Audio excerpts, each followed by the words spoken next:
Chapter 21 Tony the Gentleman. Tony Stark's car. Tony was currently sitting in the back of one of his many fancy cars. He had thought about taking one of his faster sports cars. But given it was November right now, and the weather was turning cold and grey, he decided against that. He also needed to bring some tools of his own anyway, so a bigger car was the option he went with. Furthermore, since the holidays were coming up soon, he decided to treat Happy to an early gift, so he arranged for him to drive him there. He didn't doubt Happy would be able to enjoy himself. Richie might be some strange old man in reality, but he acted much like he looked. His mansion was always full of pretty girls who were all too happy to entertain Richie's guests. Tony was thankful that Obadiah had been the one to send him here. Since he had been able to tell Pepper that he was just going out to look at something at his request, and he wouldn't even have to lie about it. It was a short drive from his office to the large mansion that housed one of the biggest drug smugglers in the world. It was always interesting to think about how overt the whole situation truly was. And all Richie did was to make damn sure he paid his taxes on time. Tony himself didn't really have many business dealings with the Richie family itself. After all, he couldn't really sell top-of-the-line stuff to a criminal now, could he? Still, he knew that the military earned a pretty penny selling their old gear to Richie. Tony hadn't really been happy when he learned about that. However, after he got to know more, he realized that for many of the most chaotic places around the world, the Richie family was seen as a form of peacekeeper. Finally, Tony had just decided not to think about it as long as his weapons didn't fall into the hands of those who would use them against the innocent. The people whom Richie turned his weapons against didn't count as innocent. Reaching the large mansion, the car got stopped at the gates, where Happy had to spend the next few minutes waiting and explaining who they were, while Tony just sat in the back and played on his phone. After a few minutes, the large gates started to slowly swing open, and the guards waved the car inside.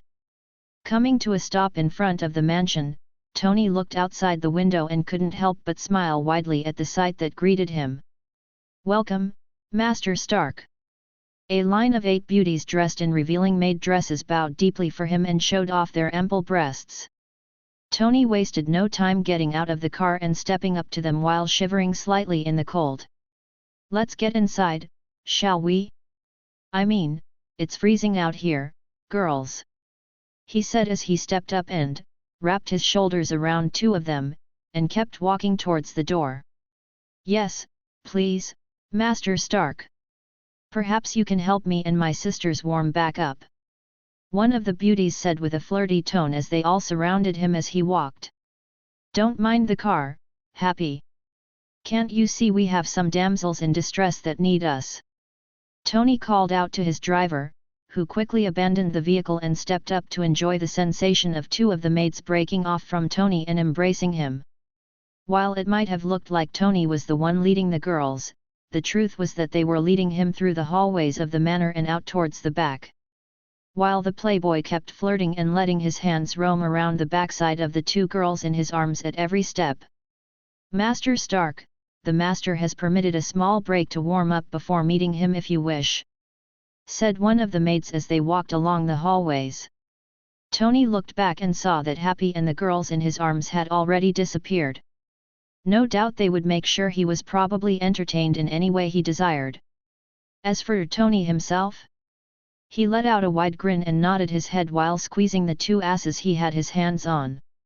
"Lead the way, girls." It was not until 3 hours later that a newly showered Tony Stark was led through the mansion by just a single maid. Tony had a cocky smirk on his lips as he walked with his back straight and with a swagger in his step. He almost regretted spending a week partying out in clubs and places like that rather than just accepting Richie's invitation sooner. However, that was still only an almost, since he had been able to spend a week drinking and sleeping with models and now spend time with those maids. Still, he decided not to let Pepper know about this part of his visit here if she asked. Though she would look good if he could get her into a maid outfit like Richie's girls. Shaking his head to get that image out before he needed to delay this meeting any further, he followed along until they reached the back of the mansion and left it. going out to a large outdoor pool where the area was heated to the point it felt like it was still summer. Sadly, the pool was not full of more beautiful women dressed in bikinis. In fact, the whole area seemed to be almost deserted, save for a few scary-looking guards and a single reclining chair with a young man dressed in a black suit. "Welcome to my home, Tony. I would have welcomed you at the door. But I thought you might enjoy being greeted by some of my maids instead," the youthful-looking man said with a chuckle as he looked at Tony while raising his nearly empty glass at him in greeting. "Your girls sure do know how to greet someone, that's for certain," Tony responded back with a laugh. "Well, with enjoyment out the way, let's move on to the real reason for your visit here," Alexander said as he stood up and handed his glass to the maid. "Please, follow me, Tony." With that, he led Tony along the side of the pool and down to a small path leading to a tennis court. There wasn't much time for chatter as the court quickly started to move and open up, allowing a large platform to rise up and carry with it a sleek black craft. "Now, that is unlike anything on the market for sure," Tony said as he was led onto the platform, which began its descent again. "We both know you don't really care about whatever or not it's on the market. Only that this is beyond anything you have back at your company," Alexander teased him as they entered into a large underground hangar that shielded them from the cold. As the platform came to a stop, the railing around it sank into the ground and allowed a group of men and women to step onto the platform and make their way over to them. "A few of my own men, they have already done some work on understanding the craft. Now go and show them the difference between good mines and the best." Alexander patted Tony on the shoulder and led him toward his men. Tony huffed a little but took the compliment gladly. He really didn't care for having a bunch of people watching over his shoulder as he worked, but he knew that he could hardly deny Ricci. After all, it was Ricci's plane he was about to study. "I had your tools moved from the car and down here while you helped some of my maids warm up," Alexander said with a grin on his lips and motioned towards a cart being wheeled in where his tools were. Other racks of tools and workstations were also being moved onto the platform, and before long, it did indeed look like a proper workshop. "All right, I hope you won't mind if I shake your men's confidence a little. After all, it can be rather shocking seeing a true genius at work," Tony said as he left Ricci and went to check his tools and inspect the other pieces of equipment prepared. Alexander himself just laughed and left Tony to do his stuff while he left the place under the escort of 4 guards, whom Tony hadn't even seen approaching them at all. As Tony walked and inspected stuff, he couldn't help but mutter out, "Not bad at all," in a low tone at how well equipped the workshop was. "Well, of course, Mr. Stark. We aren't a bunch of amateurs here, after all," one of Ricci's men said. This guy looked like he was in his early 50s and like a retired army engineer. "That remains to be seen. So, you got anything out of your time with her so far?" Tony asked and threw a look over at the black craft. "Well, properly, not as much as if you had been spending a few months on her, but we got something all right," he said and led Tony over to a station with some blueprints and documents as well as a few computer screens. "We condensed it down for you. Give it a read and let us know what you want to have a look at first." The man went on as he pointed to a stack of papers, which were a detailed report of what they knew. Tony just nodded his head as he picked up the file and started reading while cracking a joke.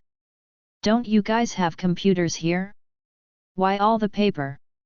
The engineer just shook his head with a small smile. After all, the Foundation had lots of computers and black tech. Yet they couldn't well let Tony access those now, could they? Not to mention that they often made paper copies of files anyway for safekeeping. "This is not made by the Air Force," Tony quickly said as he read about the craft. "It was clearly made for stealth. It was fast, light and silent. It could also take off vertically like a helicopter. It was years ahead of anything the military could have made." "Right, you are Stark. They don't have the ability to do this. Which is why they really didn't like losing it. the same engineer said while the others had already gone over to the craft and begun opening up panels and revealing its insides. So, where did they get it from? Tony asked as he kept reading up on the many details the team had already explored. We believe it is from a secret extra-governmental organization founded by your father and one Peggy Carter. They have some black tech and other things left by your father. And given their work, well, a craft like this would be right up their alley. The man said while making sure to stick to the script given by his superior as best he could. Tony bit hook, line, and sinker as he was told something about his father.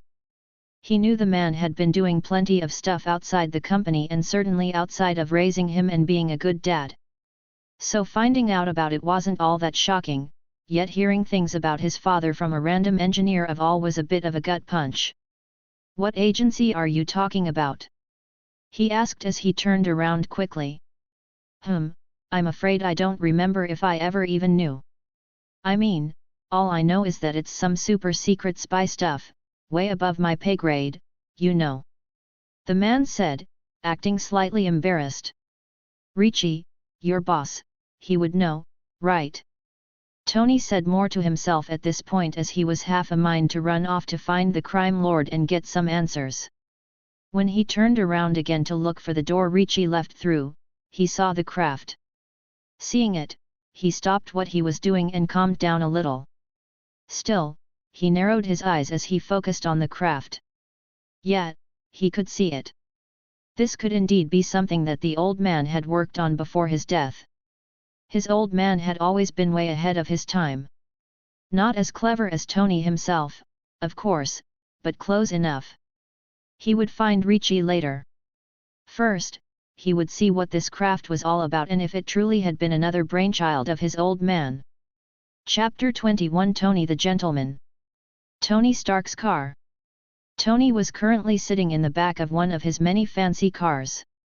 He had thought about taking one of his faster sports cars. But given it was November right now, and the weather was turning cold and grey, he decided against that.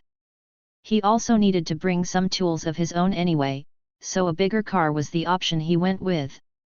Furthermore, since the holidays were coming up soon, he decided to treat Happy to an early gift, so he arranged for him to drive him there. He didn't doubt Happy would be able to enjoy himself. Richie might be some strange old man in reality, but he acted much like he looked. His mansion was always full of pretty girls who were all too happy to entertain Richie's guests. Tony was thankful that Obadiah had been the one to send him here. Since he had been able to tell Pepper that he was just going out to look at something at his request, and he wouldn't even have to lie about it. It was a short drive from his office to the large mansion that housed one of the biggest drug smugglers in the world. It was always interesting to think about how overt the whole situation truly was. And all Richie did was to make damn sure he paid his taxes on time. Tony himself didn't really have many business dealings with the Richie family itself. After all, he couldn't really sell top-of-the-line stuff to a criminal now, could he? Still, he knew that the military earned a pretty penny selling their old gear to Richie.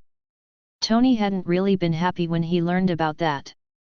However, after he got to know more, he realized that for many of the most chaotic places around the world, the Richie family was seen as a form of peacekeeper. Finally, Tony had just decided not to think about it as long as his weapons didn't fall into the hands of those who would use them against the innocent. The people whom Richie turned his weapons against didn't count as innocent. Reaching the large mansion, the car got stopped at the gates, where Happy had to spend the next few minutes waiting and explaining who they were, while Tony just sat in the back and played on his phone. After a few minutes, the large gates started to slowly swing open, and the guards waved the car inside.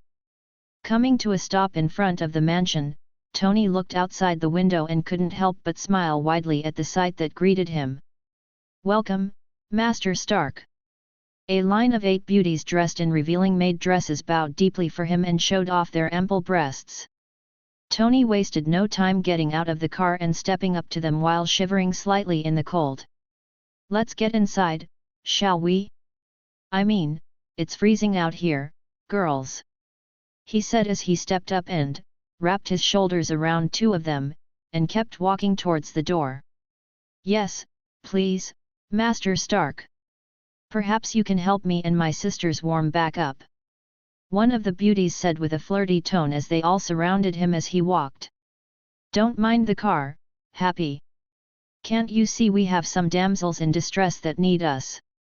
Tony called out to his driver, who quickly abandoned the vehicle and stepped up to enjoy the sensation of two of the maids breaking off from Tony and embracing him. While it might have looked like Tony was the one leading the girls, the truth was that they were leading him through the hallways of the manor and out towards the back. While the playboy kept flirting and letting his hands roam around the backside of the two girls in his arms at every step. "Master Stark, the master has permitted a small break to warm up before meeting him if you wish," said one of the maids as they walked along the hallways. Tony looked back and saw that Happy and the girls in his arms had already disappeared. No doubt they would make sure he was probably entertained in any way he desired. As for Tony himself, he let out a wide grin and nodded his head while squeezing the two asses he had his hands on. "Lead the way, girls." It was not until 3 hours later that a newly showered Tony Stark was led through the mansion by just a single maid. Tony had a cocky smirk on his lips as he walked with his back straight and with a swagger in his step. He almost regretted spending a week partying out in clubs and places like that rather than just accepting Ricci's invitation sooner. However, that was still only an almost, since he had been able to spend a week drinking and sleeping with models and now spend time with those maids. Still, he decided not to let Pepper know about this part of his visit here if she asked. Though she would look good if he could get her into a maid outfit like Ricci's girls. Shaking his head to get that image out before he needed to delay this meeting any further, he followed along until they reached the back of the mansion and left it. Going out to a large outdoor pool where the area was heated to the point it felt like it was still summer. Sadly, the pool was not full of more beautiful women dressed in bikinis. In fact, the whole area seemed to be almost deserted, save for a few scary-looking guards and a single reclining chair with a young man dressed in a black suit. "Welcome to my home, Tony. I would have welcomed you at the door. But I thought you might enjoy being greeted by some of my maids instead," the youthful-looking man said with a chuckle as he looked at Tony while raising his nearly empty glass at him in greeting. "Your girls sure do know how to greet someone, that's for certain." Tony responded back with a laugh. "Well, with enjoyment out the way, let's move on to the real reason for your visit here," Alexander said as he stood up and handed his glass to the maid. "Please, follow me, Tony." With that, he led Tony along the side of the pool and down to a small path leading to a tennis court. There wasn't much time for chatter as the court quickly started to move and open up, allowing a large platform to rise up and carry with it a sleek black craft. "Now, that is unlike anything on the market for sure," Tony said as he was led onto the platform, which began its descent again. "We both know you don't really care about whatever or not it's on the market. Only that this is beyond anything you have back at your company," Alexander teased him as they entered into a large underground hangar that shielded them from the cold. As the platform came to a stop, the railing around it sank into the ground and allowed a group of men and women to step onto the platform and make their way over to them. "A few of my own men, they have already done some work on understanding the craft. Now go and show them the difference between good minds and the best." Alexander patted Tony on the shoulder and led him toward his men. Tony huffed a little but took the compliment gladly. He really didn't care for having a bunch of people watching over his shoulder as he worked, but he knew that he could hardly deny Ricci. After all, it was Ricci's plane he was about to study. "I had your tools moved from the car and down here while you helped some of my maids warm up," Alexander said with a grin on his lips and motioned towards a cart being wheeled in where his tools were. Other racks of tools and workstations were also being moved onto the platform, and before long, it did indeed look like a proper workshop. "All right, I hope you won't mind if I shake your men's confidence a little. After all, it can be rather shocking seeing a true genius at work," Tony said as he left Ricci and went to check his tools and inspect the other pieces of equipment prepared. Alexander himself just laughed and left Tony to do his stuff while he left the place under the escort of 4 guards, whom Tony hadn't even seen approaching them at all. As Tony walked and inspected stuff, he couldn't help but mutter out, "Not bad at all," in a low tone at how well equipped the workshop was. "Well, of course, Mr. Stark. We aren't a bunch of amateurs here, after all," one of Ricci's men said. This guy looked like he was in his early 50s and like a retired army engineer. "That remains to be seen. So, you got anything out of your time with her so far?" Tony asked and threw a look over at the black craft. "Well, properly, not as much as if you had been spending a few months on her, but we got something all right," he said and led Tony over to a station with some blueprints and documents as well as a few computer screens. "We condensed it down for you. Give it a read and let us know what you want to have a look at first." The man went on as he pointed to a stack of papers, which were a detailed report of what they knew. Tony just nodded his head as he picked up the file and started reading while cracking a joke. "Don't you guys have computers here? Why all the paper?" The engineer just shook his head with a small smile. After all, the Foundation had lots of computers and black tech. Yet they couldn't well let Tony access those now, could they? Not to mention that they often made paper copies of files anyway for safekeeping. "This is not made by the Air Force," Tony quickly said as he read about the craft. "It was clearly made for stealth. It was fast, light and silent. It could also take off vertically like a helicopter. It was years ahead of anything the military could have made." "Right, you are Stark. They don't have the ability to do this. Which is why they really didn't like losing it," the same engineer said while the others had already gone over to the craft and begun opening up panels and revealing its insides. "So, where did they get it from?" Tony asked as he kept reading up on the many details the team had already explored. "We believe it is from a secret extra-governmental organization founded by your father and one Peggy Carter.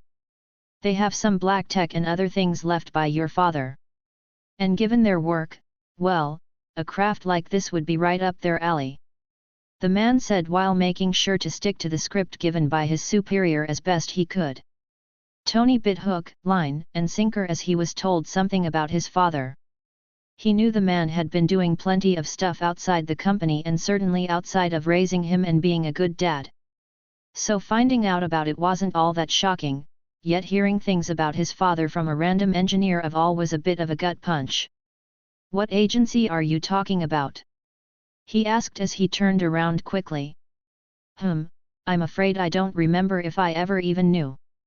I mean, all I know is that it's some super secret spy stuff, way above my pay grade, you know," the man said, acting slightly embarrassed. "Ricci, your boss, he would know, right?"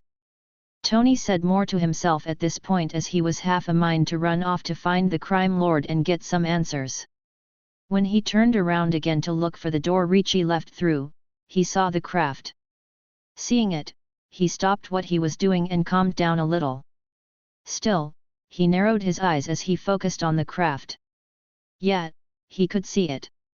This could indeed be something that the old man had worked on before his death. His old man had always been way ahead of his time. Not as clever as Tony himself, of course, but close enough. He would find Ricci later. First, he would see what this craft was all about and if it truly had been another brainchild of his old man. Chapter 22 Supreme Headquarters. Having read enough, Tony finally decided to head over and take a look at the craft itself. His first impression of it was that it was an impressive-looking jet, though clearly on the smaller side of things. He guessed that was a given with how it was supposed to be made for speed and stealth. He spent a few moments watching the other people sent over by Ricci and seeing how they were doing. Their performance did surprise Tony quite a bit. They acted like some of his own senior engineers would do back at his company. Yet here they were, working for a drug smuggling kingpin like Ricci. Then again, maybe it shouldn't be such a surprise. After all, Ricci had a ton of money to his name, which he couldn't really show off. so it wasn't that much of a surprise that he could get his hands on a few skilled engineers with all that money he had to throw around. Even less so when he could throw that money at something that could boost his earnings like an undetectable jet like this supposedly was. With something like this in his hand, Ricci could easily ship his drugs to those nations with the best control of their import. The very same countries where drugs often had the highest price. It was at this point that Tony decided that he would make his own jet like this, only better. I could even design it to be piloted by Jarvis. That way, I can move around as I please without a care in the world. Tony couldn't help but let his imagination run wild. Nodding his head, Tony removed his jacket and reached out for his tools while the man who had been answering his questions so far went to join the other men and women in pulling the jet apart. Tony didn't even notice how quickly the hours just blew past him as he got fully absorbed in his work. Pulling apart the shielding had been interesting. It was built to be both bulletproof and able to shield against radar and other methods of detection. The propulsion system was even more interesting. As Tony looked the engines over, he could clearly see his old man's work in them. Though more than that, he could also see his own work in them. In fact, he even saw the Stark Industry logo on a few parts. This discovery sparked his curiosity the most. He would have to go back and try to track down the channels these parts had traveled from his company and onto this jet. Ricci's men were all truly the top of the top, and together, many good ideas were thrown around back and forth. In the end, Tony also ended up declaring that he could easily make something far better than this. Ricci's people were also all too happy to accept his promise of sending over a finished model once it was done. Another exciting system was the stealth system, which was an anti-radar and surveillance system that all worked to make the jet appear invisible to other detection systems. This required its own support system in the form of a few satellites, something he now started to suspect Ricci possibly had access to. With Alex. While Tony stayed behind with the Quinjet, Alex went deeper into the underground compound of Site-001. Down a multitude of hallways and past numerous security doors. Each one was opened by his escort. There was no need for Alex himself to bother with that. Sure, the men beside him might just be guards, but they were his guards. Members of Alpha 1, the Red Right Hand. They could go pretty much anywhere within the Foundation. Sure, his own O5 clearance could get him to exactly everywhere, but few places needed that kind of clearance. Much less this compound, where many people lived and worked.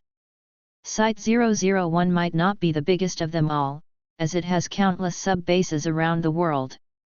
After all, the Ricci family was in charge of not just funding the Foundation but also recruiting D-class personnel.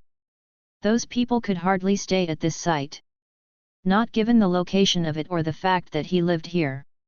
Instead, those people were primarily kept in their gangs or small prison camps, ready to be called upon at any time.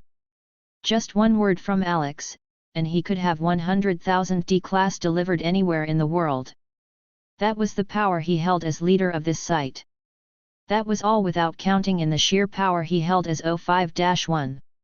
Despite its relatively modest size, this site was home to several thousand individuals, discreetly residing in either above-ground servant quarters or hidden underground facilities, unbeknownst to the outside world.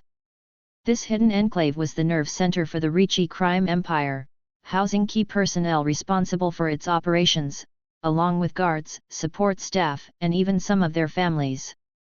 Upon entering an elevator and descending further, the passengers were greeted by an astonishing sight, a vast underground hall revealed through the elevator's glass wall. This space was bathed in artificial sunlight, with walls and ceiling masterfully painted to mimic the outdoors. Lush, soft grass carpeted the floor, interspersed with trees and a babbling stream of clear water. It was a meticulously crafted underground park, a serene haven for the families dwelling in this concealed world. Most residents of the compound had the freedom to leave at their discretion when off-duty, but this liberty posed certain logistical challenges. Limiting daily exits and entries to as few people as possible was crucial to avoid unwanted attention. A particular concern was the security of Alpha 1 members, whose families permanently resided within a Foundation facility, safeguarding them against potential hostage situations. Not unlike some other sites that resembled small, self-contained towns, this site was a microcosm of such a community, albeit on a smaller scale. It was equipped with everything necessary for a normal, healthy life, fostering the growth of children who would potentially become the next generation of Foundation members. As Alex gazed out at the remarkable view, a testament to the Foundation's endeavors, he let out a small sigh, his hand resting on the glass. To an outsider, the Foundation might seem oppressive, but for Alex, it was a place that grew more endearing with each passing day. He mused, maybe next month, to celebrate Christmas, I'll summon an extra SCP. This thought was a reminder of his commitment to advancing the Foundation, hopeful in the Ancient One's ability to manage the more challenging SCPs. Exiting the elevator at his floor, Alex continued his tour of the compound.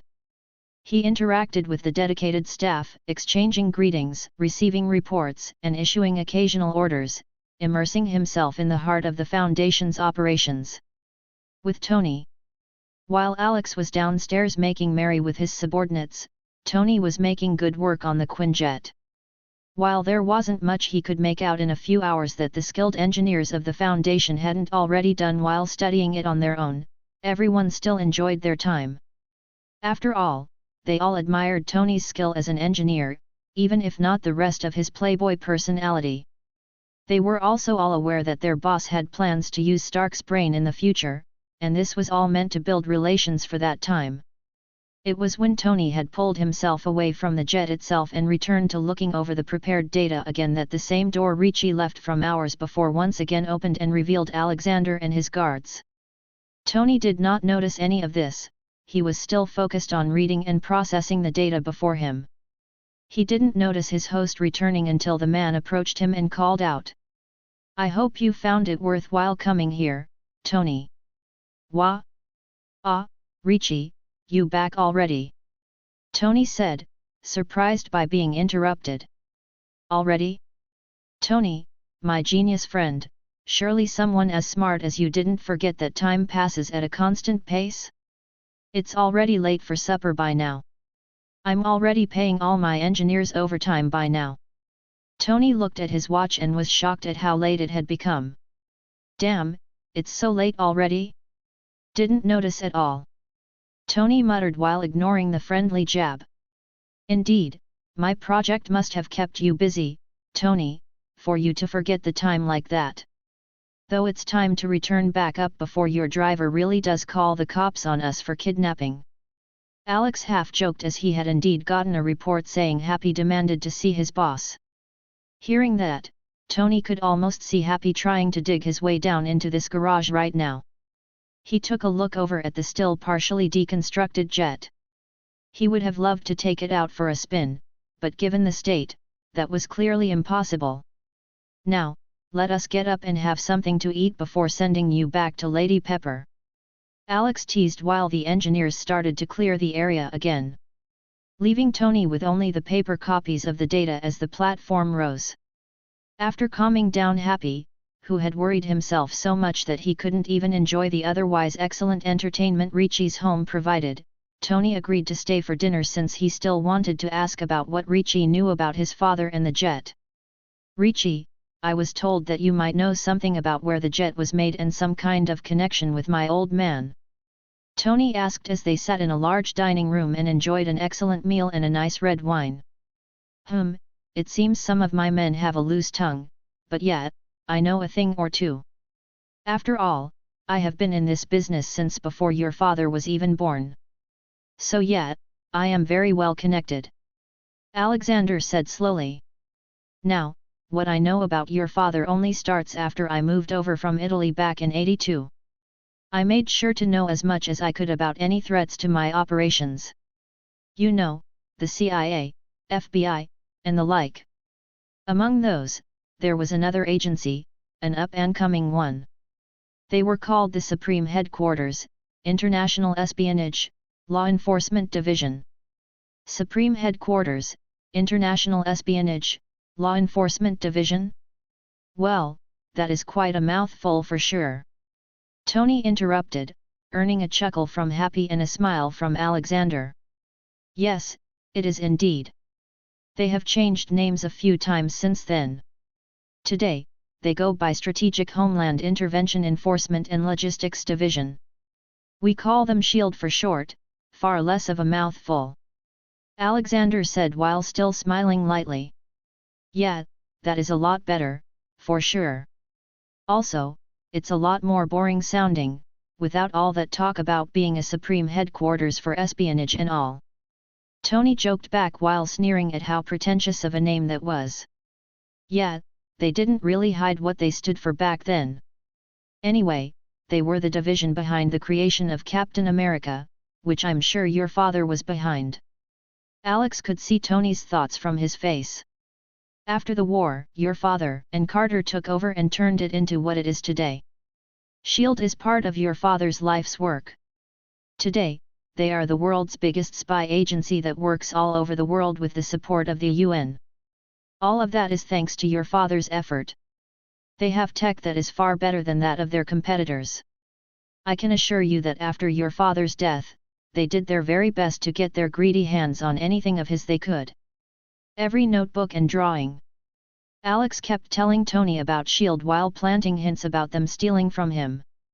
Alex did after all know about that VHS meant for Tony which he would only get at his deathbed.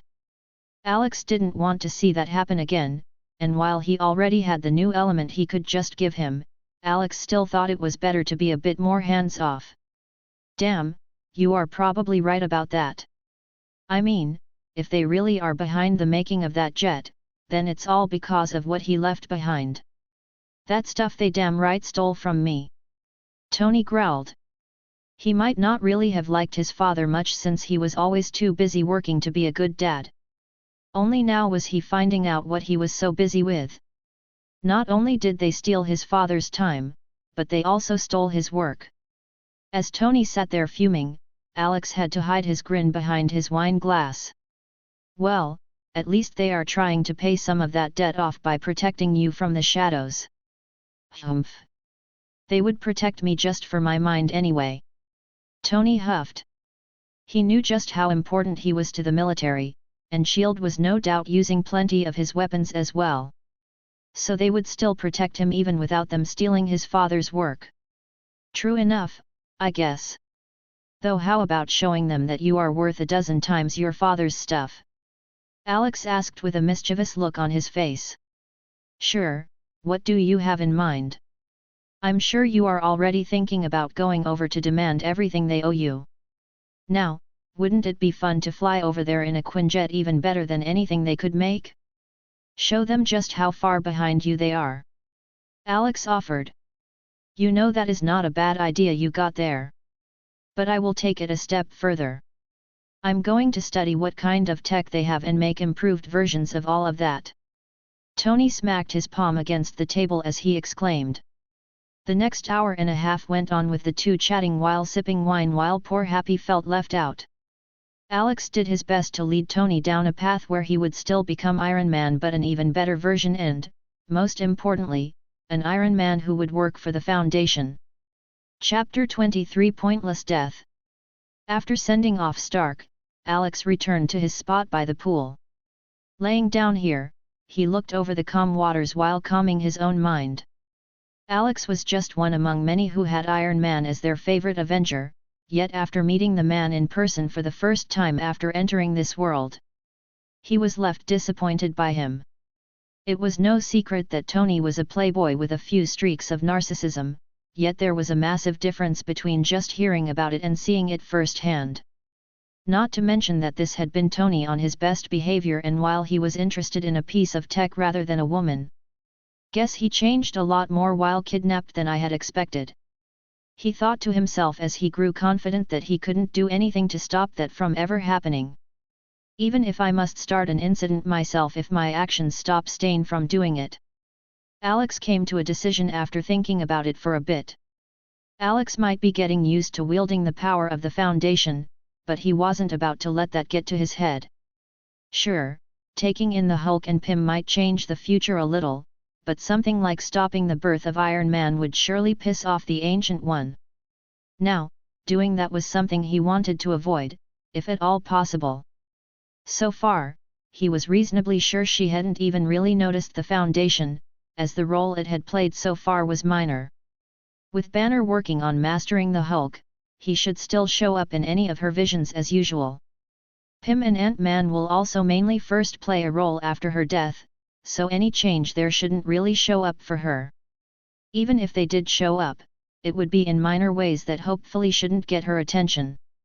After all, the future will surely be changing in small ways all the time.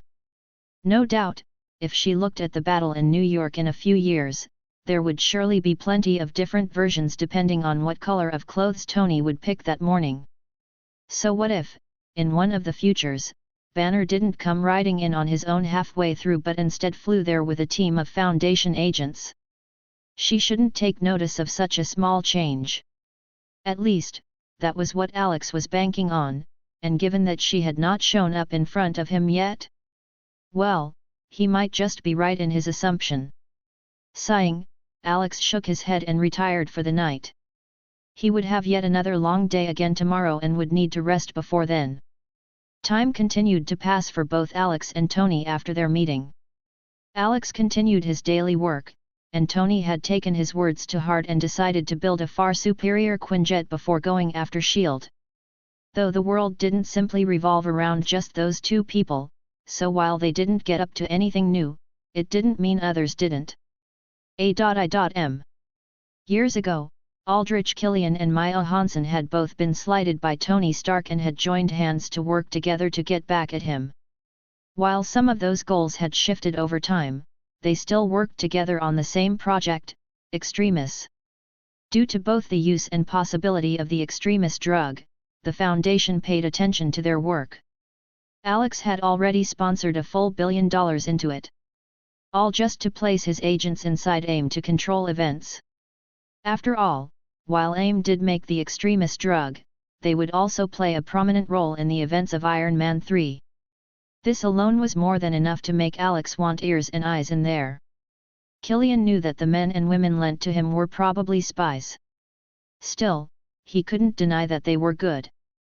Good enough that Maya had taken them onto the Extremis project even though Killian had tried to stop it. Extremis was Killian's treasure, and he was really protective of it. Still, Maya wanted nothing more than to complete the project and wouldn't turn down skilled scientists just because of a bit of risk. She had, after all, worked on a drug that caused things to explode randomly, so she was used to taking risks. To fulfill her dream of completing Extremis, she had even been willing to sleep with Tony Stark, so working with spies was nothing. Not to mention that Killian had plenty of other shady people working with her. I'm afraid that the chance of success is still rather low, Dr. Hansen. We really shouldn't move to human testing just yet. Ash Peterson, a scientist from the Foundation, said as he, along with other researchers, stood looking into a testing chamber where a man was about to be administered the drug. I agree with you, Peterson, I really do, but I promised Killian that we would be ready to move on to human testing weeks ago. While you and Dr. Hans pointed out that flaw, I could delay only for so long. Killian just won't let us go back to animal testing without at least seeing failure. Maya said with a sigh. She had initially thought that she had made a stable enough serum that could work without any dangers. Yet, with Peterson and his colleagues joining the project, they had already identified one problem. And while they thankfully had also all been able to solve it, they had also found other potential issues. Because of that, Maya called off the human testing phase for now and went back to working on improving the serum. Already, the team had come up with dozens of new things they wanted to try. Yet Killian would not accept another long delay after having been told they were so close to success. Maya really didn't have much faith in this test. She herself had found 3 potential problems with this version of the serum, to say nothing of the other possibilities others on the team came up with. All the scientists could only sadly shake their heads as they heard her response. As all of them had worked in this kind of research for years, they were all used to the men with the money not understanding anything of what they did. Killian wasn't even just the money-bag type, being a scientist himself, he should understand that trying to push for a deadline was never going to be good. Yet here they still were, about to kill this poor man with a semi-finished product. "All right, let's just get this over with then," Maya said and allowed the trial to begin. The scientists could only watch as the test subject was given the serum. At first, nothing happened, but soon, he began to scream in horrible pain. He didn't explode, though, he simply screamed as his blood boiled him alive. Some people had to run out as they got sick watching and hearing the man's suffering. One younger researcher tried to nervously lighten the mood. "Well, at least he didn't explode, that's good, right?" No, the fact he didn't explode just highlights the failure of this experiment," Maya said sadly as she knew that a man had just died totally needlessly. The normal explosion is a side effect of the desired effect of the drug. So the very fact that we didn't get an explosion just means we didn't even get the effect we wanted, just the side effect on its own. Ash added. "Yes, what Peterson says is right. The last attempt to fix an error left behind others, which needs to be fixed to bring back the cell regeneration," Maya said as she looked down at her tablet.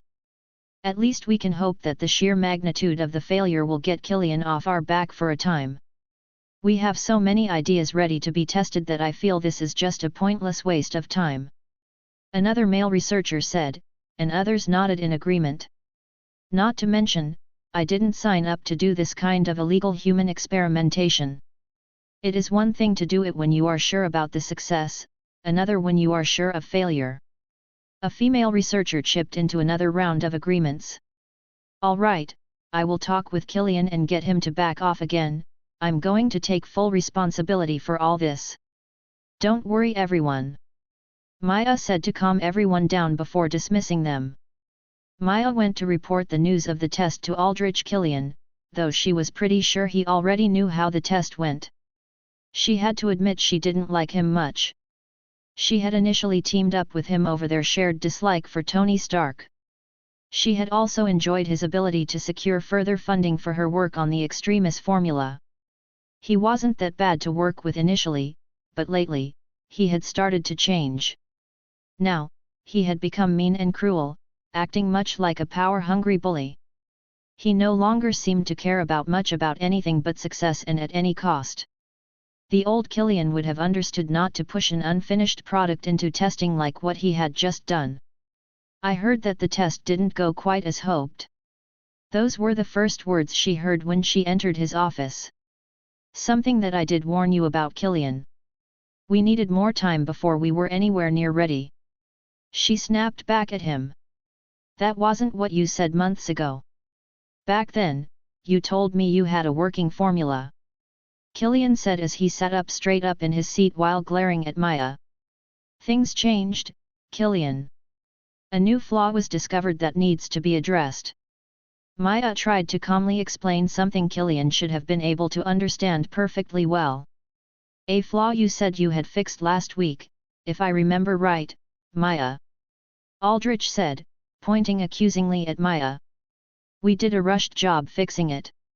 While we fixed that flaw, we also introduced others. The chemicals we used had a negative effect on others." She tried to explain. "So the fix proposed by one of the 4 new people you picked messed up with the serum? The same 4 people I told you to keep away from the project. Please not this again, Killian. They didn't cause this problem or a delay. They are not at fault here, Killian. If anyone is, then it's my fault." Maya cut him off and tried to explain everything. "I was mistaken when I said we were months away from success. I have been looking at it all wrong for a long time now. I was never months away from it. I was years away and too stupid to see it," she admitted and looked down sadly. Killian looked like he was about to stand up and yell himself voiceless at the female scientist. In the end, he just sat back down and took a deep breath. "Why don't you explain what you are talking about? It's all because of that formula Stark wrote back then. The brilliant Tony Stark made improvements to my work. He did that mere hours after even learning about the project. And in most of that time, he was busy thinking about me rather than the formula.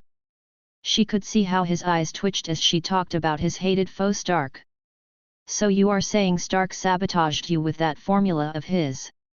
He asked Maya, who shook her head. No, nothing like that. It was brilliant and an improvement over what I showed him back then. My mistake was forgetting that no matter how smart he might be, this was something he wrote after half-hearted thinking about my dream. Killian was not pleased with sitting there listening to her continuing about how brilliant Stark was and whatnot. Normally, if anyone even spoke that name in his presence, he would fire them. Though Hansen was the one person he couldn't afford to lose, at least not yet. I started to focus all my work on his formula. I began changing everything around to fit and improve it. Never even thinking about changing his formula. That is where I went wrong. His work, while good, was flawed in the end. So I brought that flaw into all other further working of finishing the serum. Had it not been for Peterson and the others, I wouldn't even have known why this test here went wrong. I could have spent months getting nowhere before finally learning the truth. As Maya went on with her little rant, Aldrich didn't know how to feel. He was far too invested to allow it to fail now. Hearing that it sounded like there would be considerable delays wasn't something he wanted to hear at this point. Yet, at the same time, he loved the idea of the oh-so-perfect Tony Stark to have been wrong. So what does this mean? Are you closed now that you realize this, or? Killian asked while fearing the answer. While this experience has pointed out the major problem, it has also opened up many new doors. We have so many new ideas we want to try out. How close are we? Can't say yet, not less than a year though, and that could become a few years as well. Maya, you know it's not so easy to give you more time.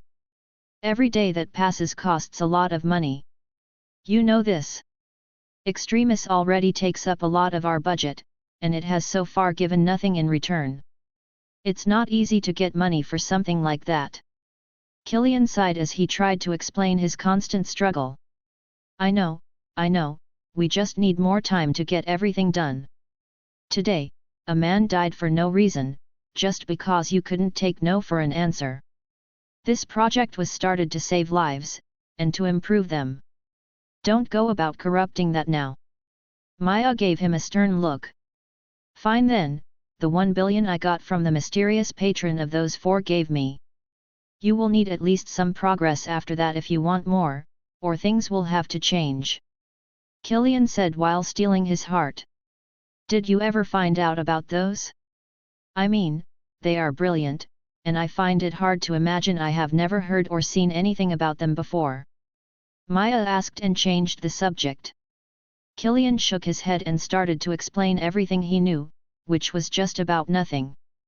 Their names were nothing unique, yet they didn't lead anywhere useful.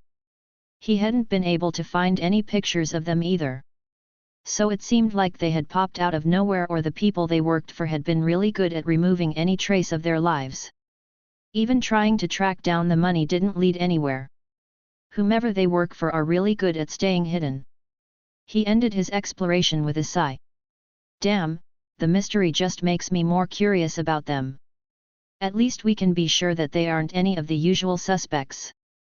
Maya said as she tried to imagine just where those 4 came from. Yeah, that is one of the reasons I allowed you to take them. There is no doubt they are stealing your research, but whomever they work for wouldn't have been anything but a customer anyway. I'm certain that their true employer won't compete with us once we do succeed. Killian revealed his thoughts on the matter. When Maya finally left his office after their talk ended, she felt much better. The whole pointless death of the poor man from before didn't weigh as heavily on her heart now. While she still did regret that she hadn't been able to stop it, she at least had been able to prevent others from following in his footsteps. Once the serum was perfected, it would save so many lives that it would prove to be the best and most significant improvement in the medical field since the discovery of penicillin. Chapter 24 3 For the Price of 1. Alex had once again had a busy month. There is so much work to do running the foundation. Not to mention that Alex himself wanted to be involved with events from the MCU.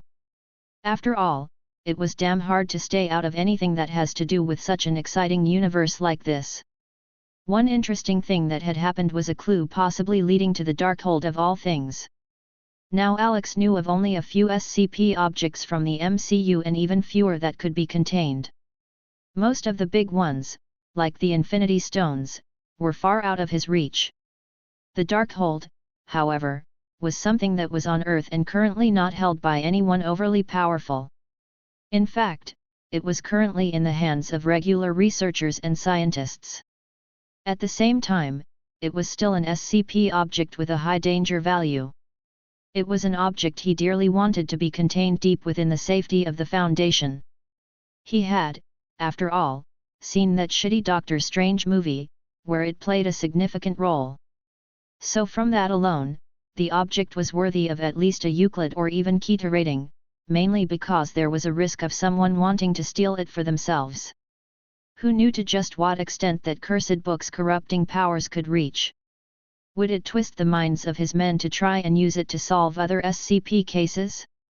Or would it instead reach out further and let others feel its position to draw them to it? Whatever the case was, that book needed to be contained before it would change owner first. Alex had already plotted out the subsequent few owners, and while getting it from them wouldn't be impossible, it would still prove a lot harder and more costly than from the current one. He would like to follow the case more closely, but he wouldn't want to risk anything by not giving his agents the freedom to act as they thought best. Alas, such were the great sacrifices he made for the good of mankind. Him missing out on some fun against the risk of an incursion event. Today will be the 6th time I did this. Will you give me another surprise once again, system? Alex said, looking at his own reflection on a computer screen. System summon a random SCP.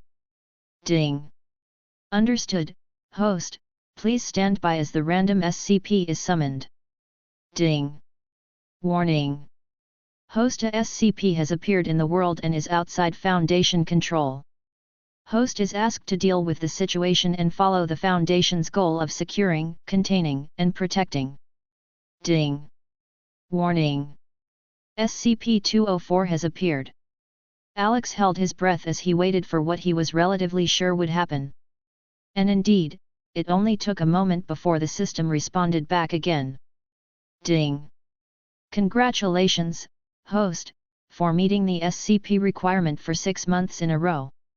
Host has been rewarded with an additional 2 SCP free random spawn from the system.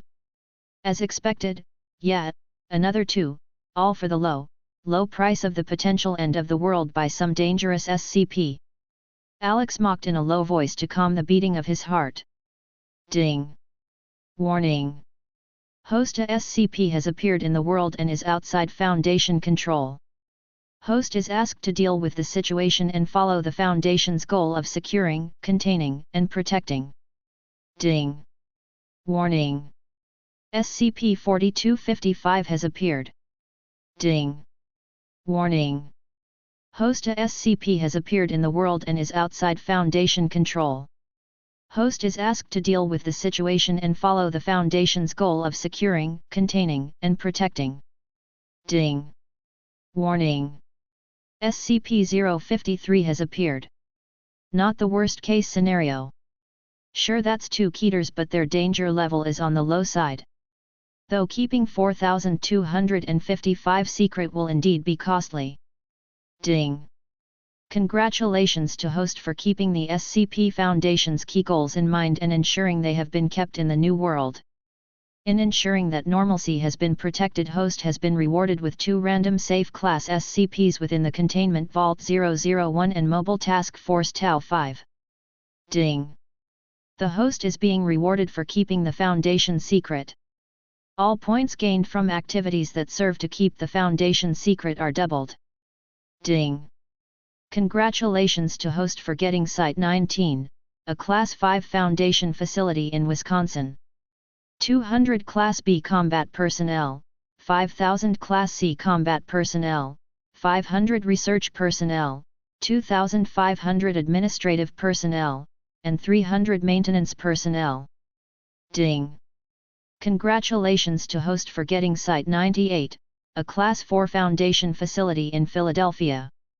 50 Class B combat personnel, 500 Class C combat personnel, 350 research personnel, 100 administrative personnel, and 150 maintenance personnel.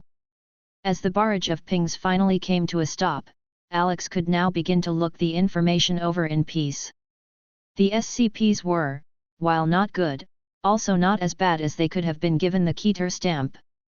This just reminded Alex that Keter just meant hard to contain and not always dangerous, though those did often enough go hand in hand for sure. Though looking over the SCPs, Alex felt something was off somehow. Here he was, on the 1st of December, and he just happened to get SCP-4255? It just felt like getting Santa Claus now was not quite as random as the system said it was. Not to mention the other two SCPs, which were both connected to children, one even being a child herself. Yet, it just didn't sit right with Alex that this was based on total randomness. Well, at least it's just the little girl and not the little witch. He knew that there were quite a few child SCPs he could get, and some could be very dangerous for sure.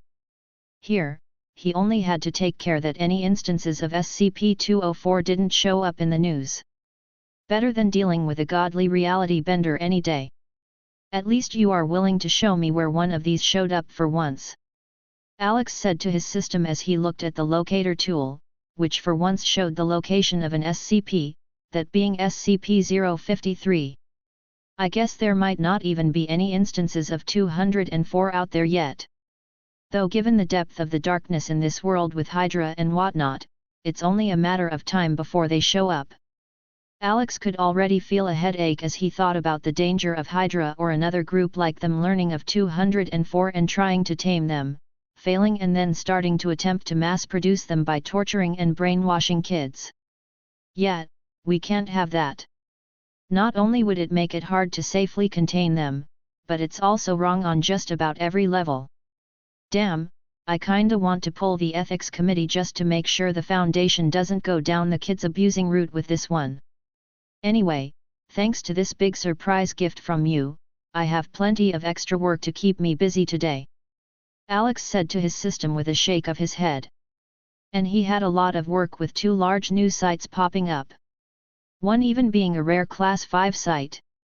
Those are big deals, but then again, Site 19 is one of the biggest ones out there. Housing more than 400 SCPs, it's their own. Or at least they used to. Now, he didn't even have more than a few dozen SCPs in containment across all his sites, much less just one. It really made him curious about how the system would reward him for summoning later on. With almost 10,000 SCPs and just summoning one every month, he could keep that up for more than 800 years without the risk of a penalty. Still, while the Foundation is enormous, no, absolutely massive, it would still only have 2 or 3 million staff members under it. And if he got a site for every summon, he would quickly end up with a lot more than that. So unless he would end up with 1 billion or 2 agents under him, then at some point, the system needed to give him something else. Sure, he had gotten the Quinjets back the first day here, but nothing since then. He also doubted it would be safe class SCPs, as some of those could still be very dangerous. SCP-343 is an excellent example of a safe class with a high potential for damage. Tech is an option, but given the stuff his sites all come with, there is little even the Marvel Universe can come with. It won't be long before he has fully caught up with Wakanda, which themselves are a few centuries ahead of the rest of the world. Maybe I should send Pym over to Site 98. Then, we can start working on dealing with threats from the quantum realm? If Kong is hiding in there, it might be a good idea to ensure he can't come out when He Who Remains goes and dies. Alex leaned back and put his fingers together as he thought about how to go from here. Someone have to pick up 053 and take her over to Site 19. Can't do much about 204, at least not before they start showing up. 4225 is also slightly troublesome in the sheer scale of the work needed to cover him up. No, that's me thinking too limited here, I can do more, do better. Alex threw up the file for 204 up on one of the screens in front of him and started to read. If it wasn't for that mental effect 204 to 1 have on 204 to 2, they would be far easier to contain. I could just build a facility to take care of them there. Yet, they sadly can't be treated like normal children. Then there is the question of numbers. The file offered no clear clue as to where instances of 204 to 1 came from. Yet it had a clear trend showing a steady, ever-increasing number of them.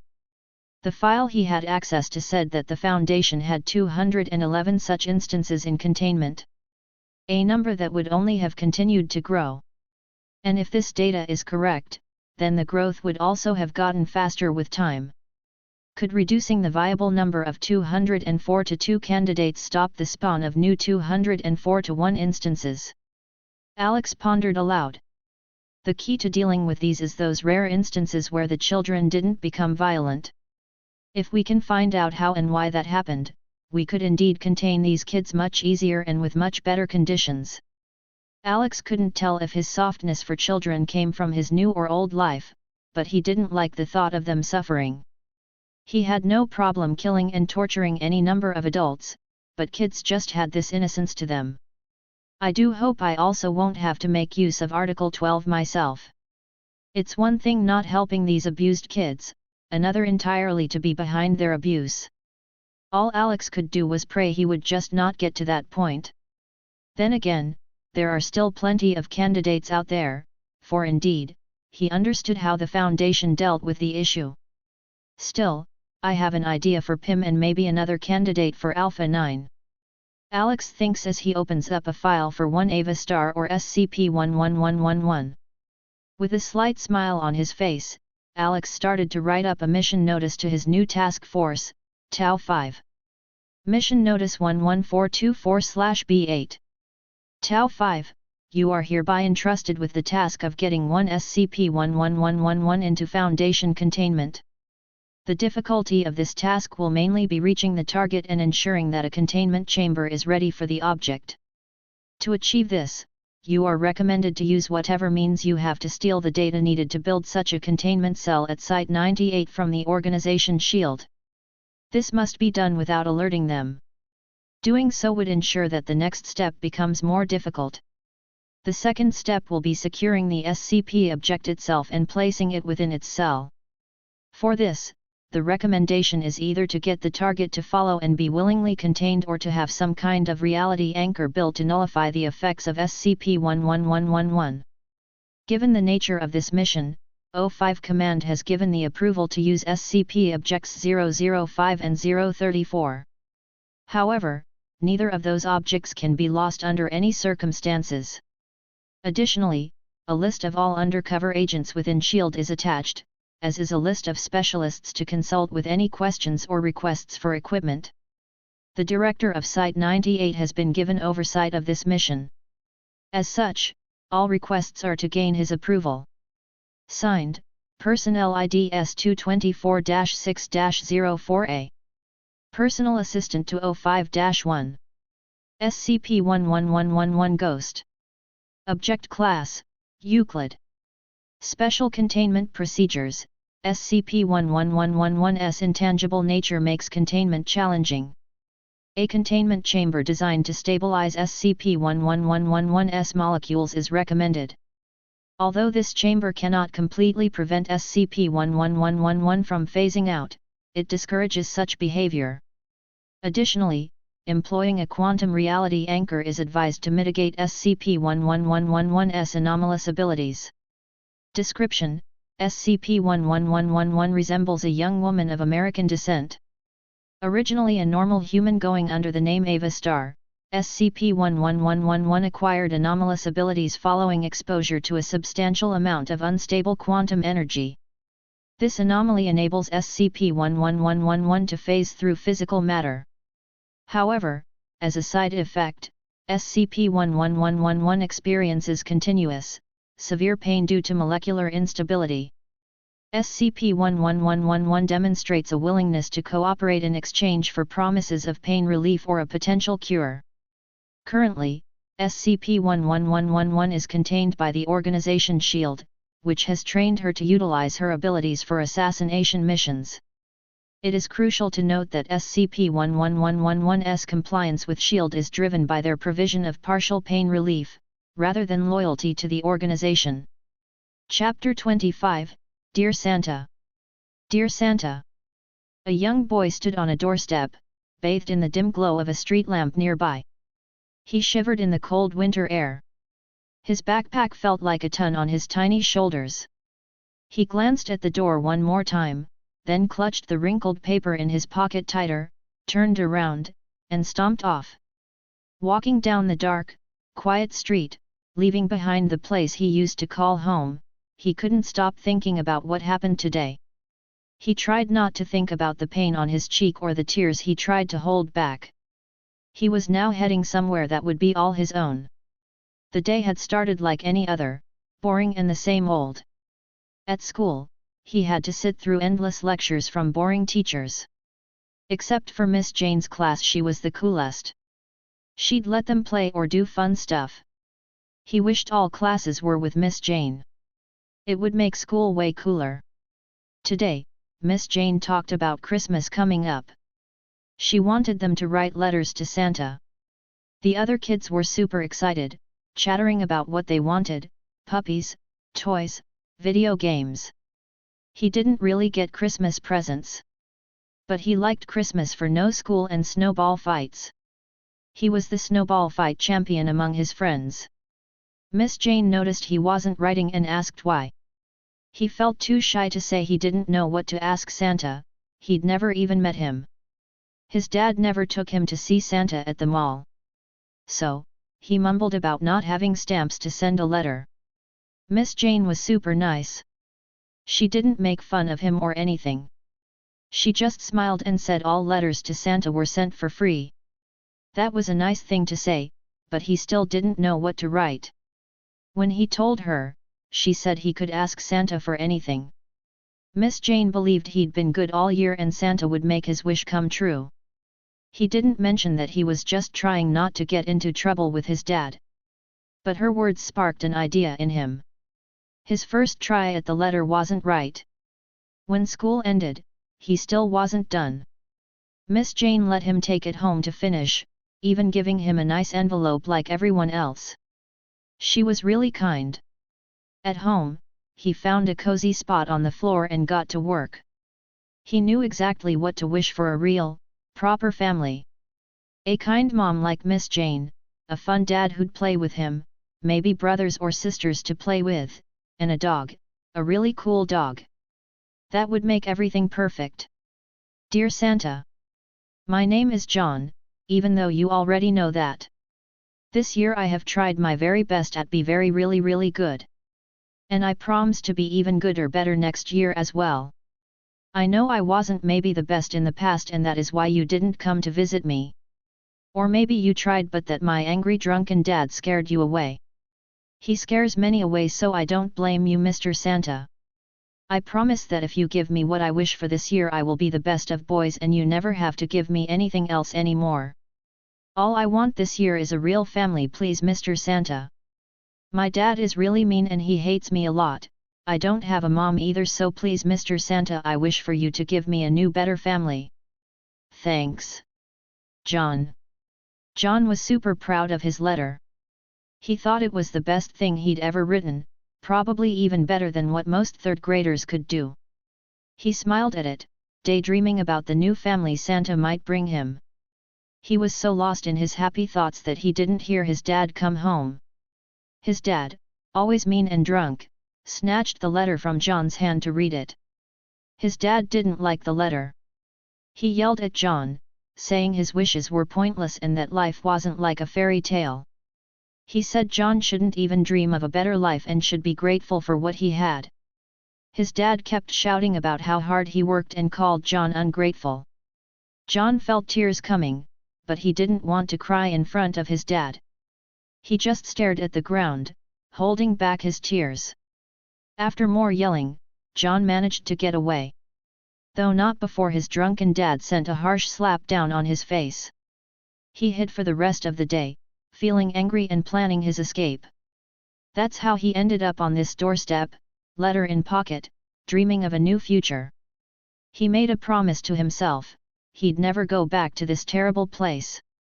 But John wasn't planning to stay out in the cold. He had a plan. He left in a hurry, so he couldn't take much without waking his dad. But he knew of a secret, warm place he'd discovered while exploring. It was even better than perfect. It was good that John left when he did, as the journey would take some time, and he needed to arrive before dawn to avoid being seen alone. The walk wasn't too long, just 2 or 3 miles, but since he stayed in the shadows, avoiding any light, it took longer than it normally would. When he reached his destination, he surveyed the area before darting into the alley next to the police station. The presence of the station meant the alley was empty and relatively clean. He headed for a large dumpster at the side and found a big air vent behind it.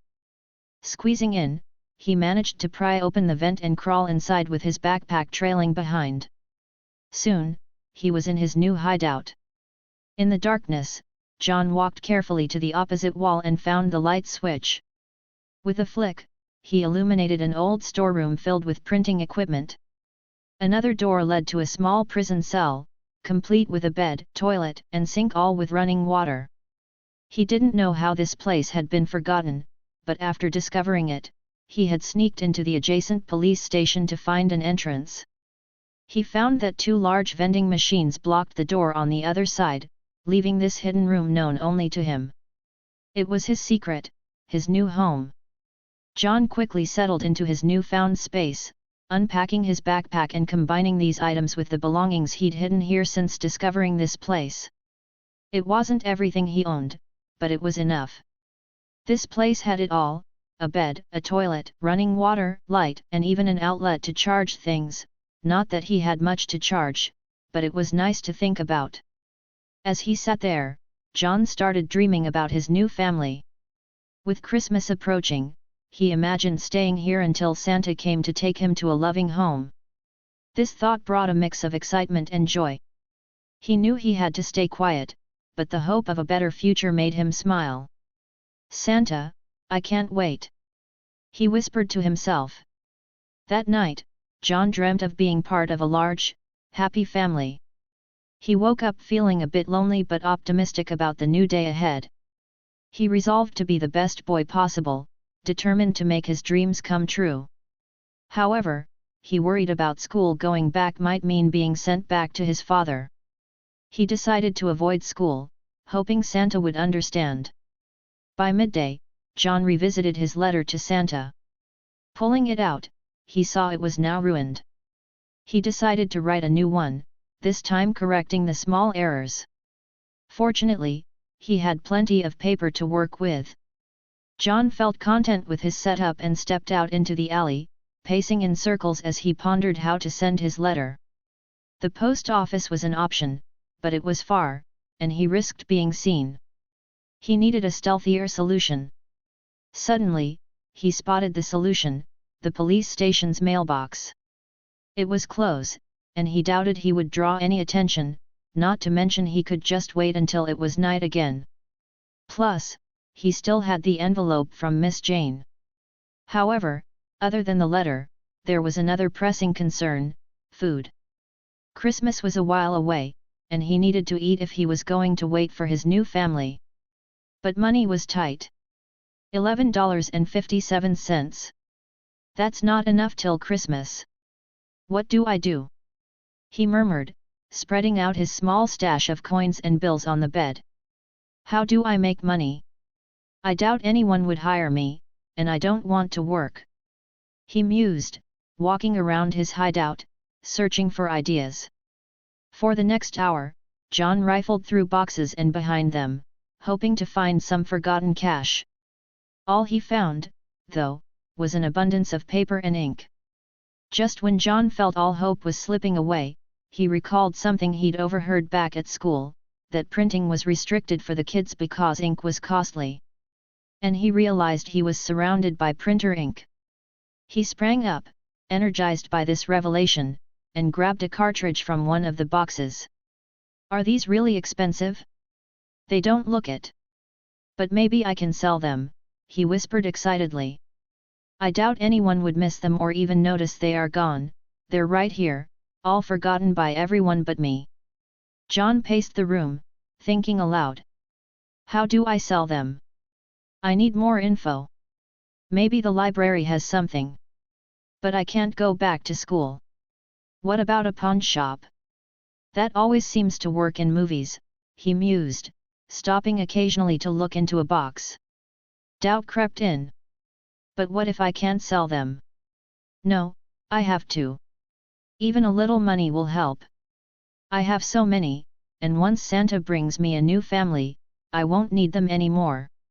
I just need to hold on until Christmas, he reassured himself, beginning to gather several boxes together. Initially, John thought of carrying several boxes at once, but he soon realized that even one was too heavy to transport to a pawn shop. He glanced at the stacks of printer ink boxes and then at his small backpack. It would take multiple trips if he only filled his backpack each time. Since he had decided to skip school until Christmas, he figured he had the time to spare. He brought his backpack into the cell, setting it on the bed, then slid a box of printer ink under the bed. Methodically, he filled his backpack, counting each cartridge.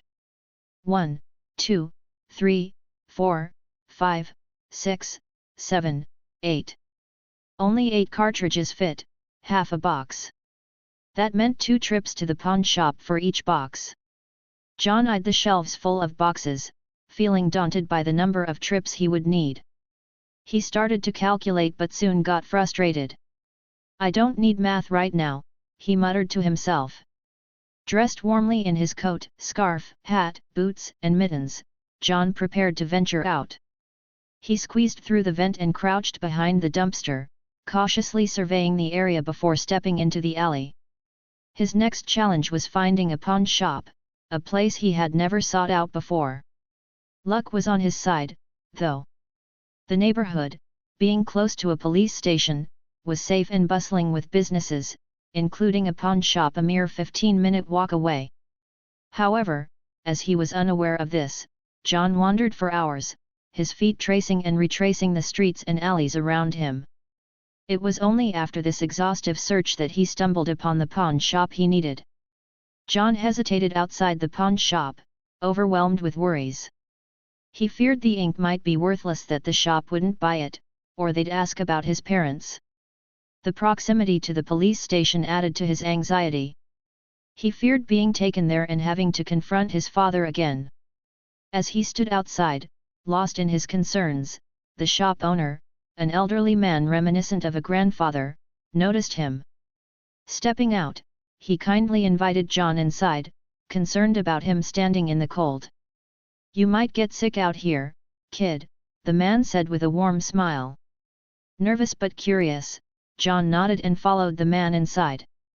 The shop was like a treasure trove, filled with items far more exciting than any toy store he'd ever seen. Real guns, cool swords, and shiny trinkets adorned the shelves. John's eyes widened in wonder as he explored. The shop owner watched John with a sense of pride, reminiscing about his own youthful fascination with pawn shops.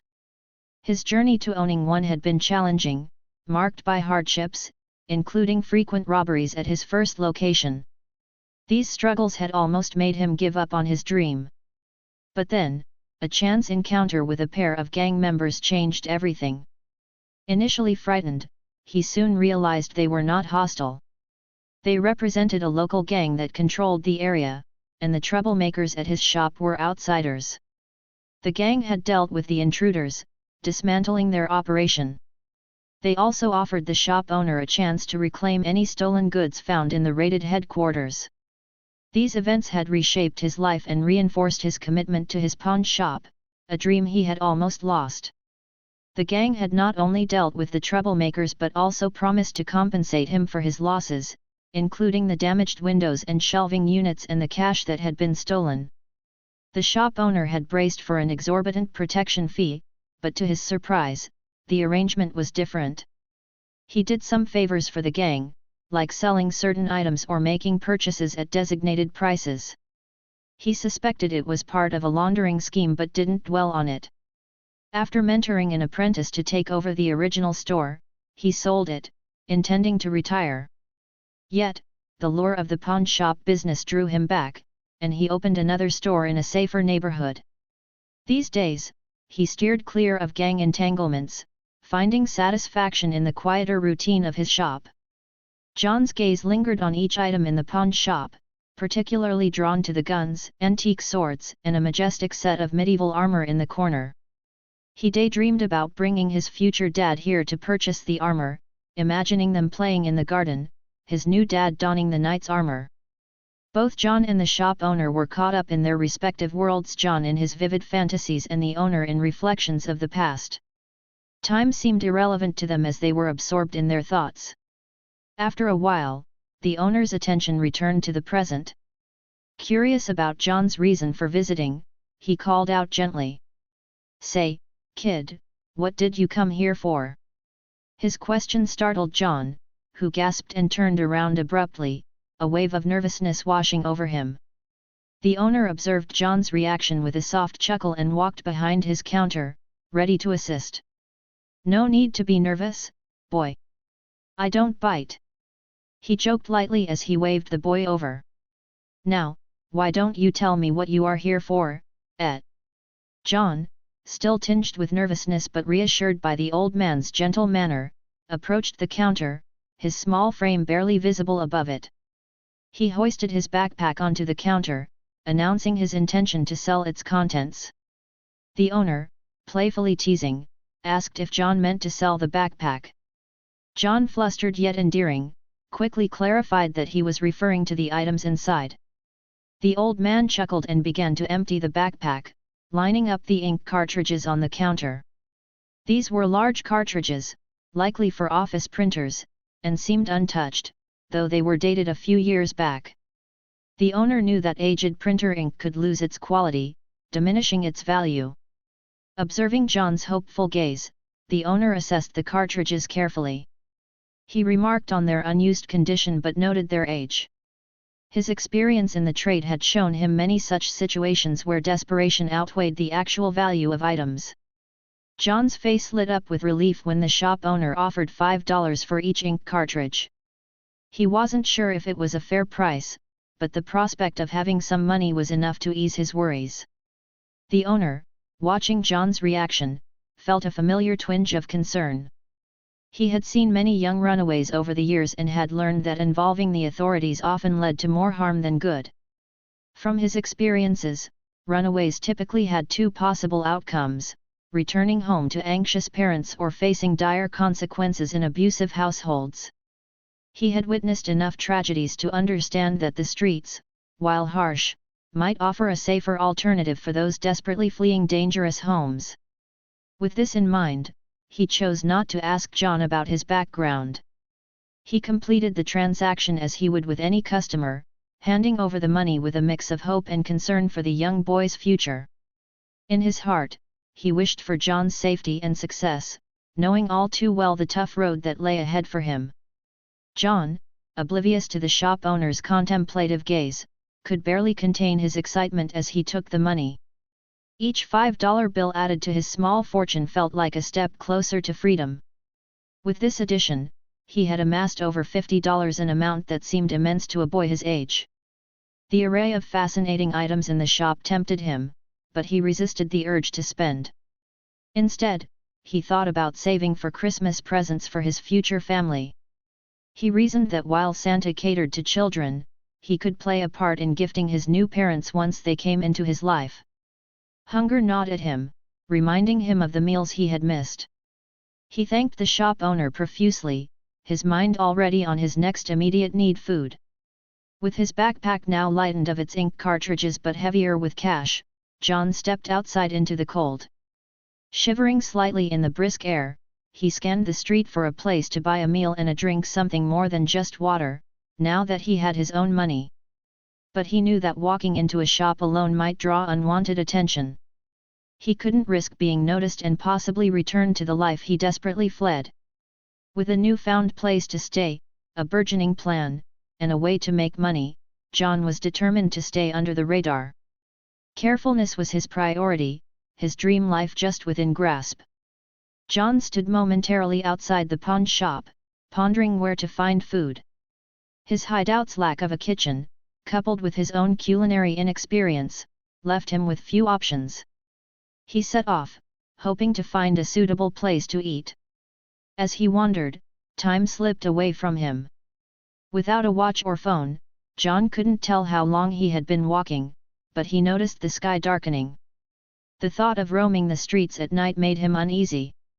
Fortune smiled on John when he spotted a 7-Eleven.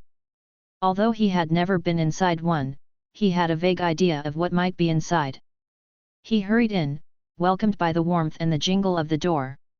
Inside, the store was quiet, save for a teenager behind the counter, more interested in his phone than the customers. John's eyes widened as he surveyed the shelves stocked with snacks, drinks, and ready-to-eat meals. He moved excitedly down the aisles, picking items and periodically setting them on the counter.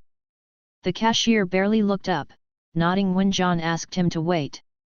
John's selections grew: various snacks, soft drinks, chocolate milk, and even a Captain America comic book.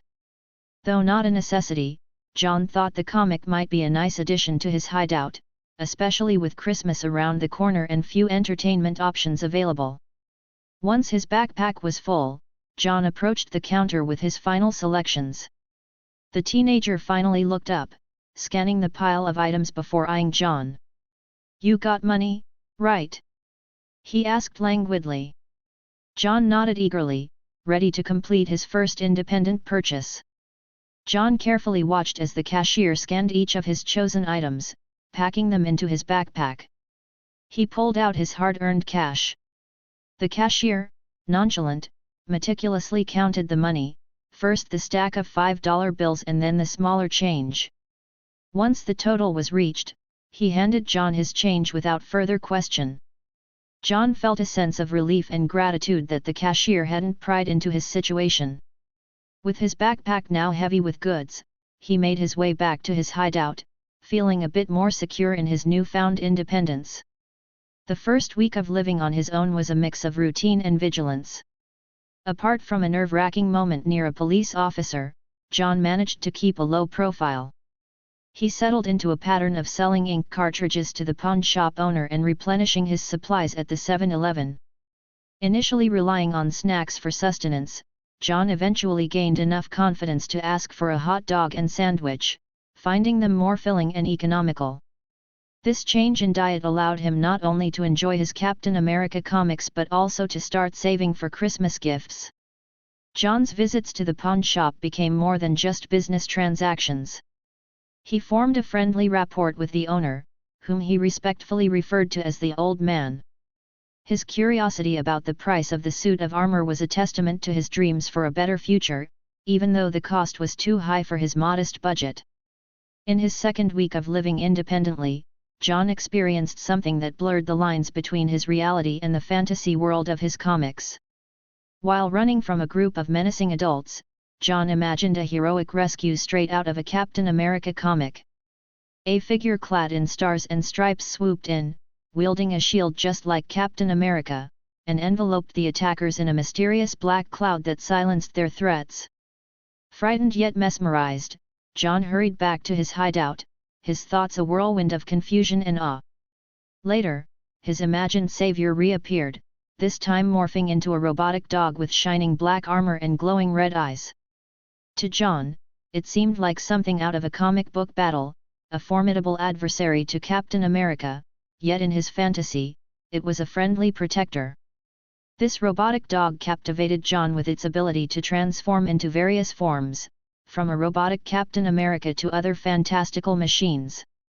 John's love for his comic books, particularly Captain America, fueled these vivid daydreams, where he envisioned his future father as a superhero, bravely fighting off villains in spectacular fashion. With dreams of a superhero dad, John had rewritten his letter to Santa, holding on to the hope of such an extraordinary figure in his life.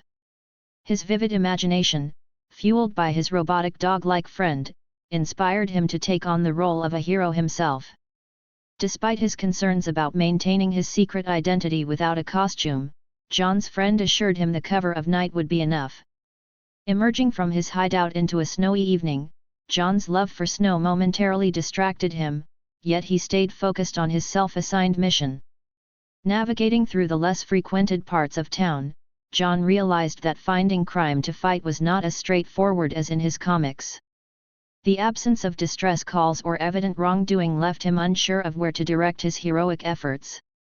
The biting cold, the enveloping darkness, and his growing fatigue from the unusual wake-up time soon took their toll. Eventually, feeling exhausted and a bit disheartened, John told his friend he needed to head back, promising to resume their adventures the next day. Though his first night out as an aspiring superhero had not gone as he imagined, John remained undeterred. He was eager to learn from his hoped-for superhero dad and become a better hero himself. John, weary from his imagined superhero escapades, returned to his hideout and quickly fell asleep, gathering strength for the days ahead. He considered himself fortunate in his recent encounters, except for the encounter with the threatening figures, which he believed his imaginary friend had helped him overcome. His sense of safety was abruptly challenged that night. As John crawled out from under the dumpster near his vent, the glaring headlights of a police car shone directly on him. The presence of the car in the alley was a stark sign that his secret haven might have been discovered. Officer Bentley, who had noticed John lingering near the police station days earlier, felt a personal connection to the boy. Having been a runaway himself, Bentley understood the hardships and fears that come with such a life. He had been lucky enough to find a family that guided and cared for him, and now he felt a duty to extend that same kindness to John. Bentley had intentionally not alerted his colleagues about John, fearing they might quickly return him to a possibly harmful environment. He believed that sometimes, the best course of action for a child required stepping outside protocol. His wife, familiar with his own story, supported his late nights, understanding his need to help. That morning, after bidding farewell to his own family, Bentley staked out his car, determined to find John. The recent snowfall had revealed small footprints around the station, leading him to believe they belonged to John. Patiently waiting, Bentley prepared to offer John the help and support he once desperately needed right under the nose of the police station. Officer Bentley, intrigued by the secret hideout revealed through a trail of footprints to a vent, pieced together the mystery. An old photograph of the police station showed a door now replaced by vending machines, hinting at a forgotten room accessible only via the vent. This hidden space, once an escape route, had been lost to time and memory.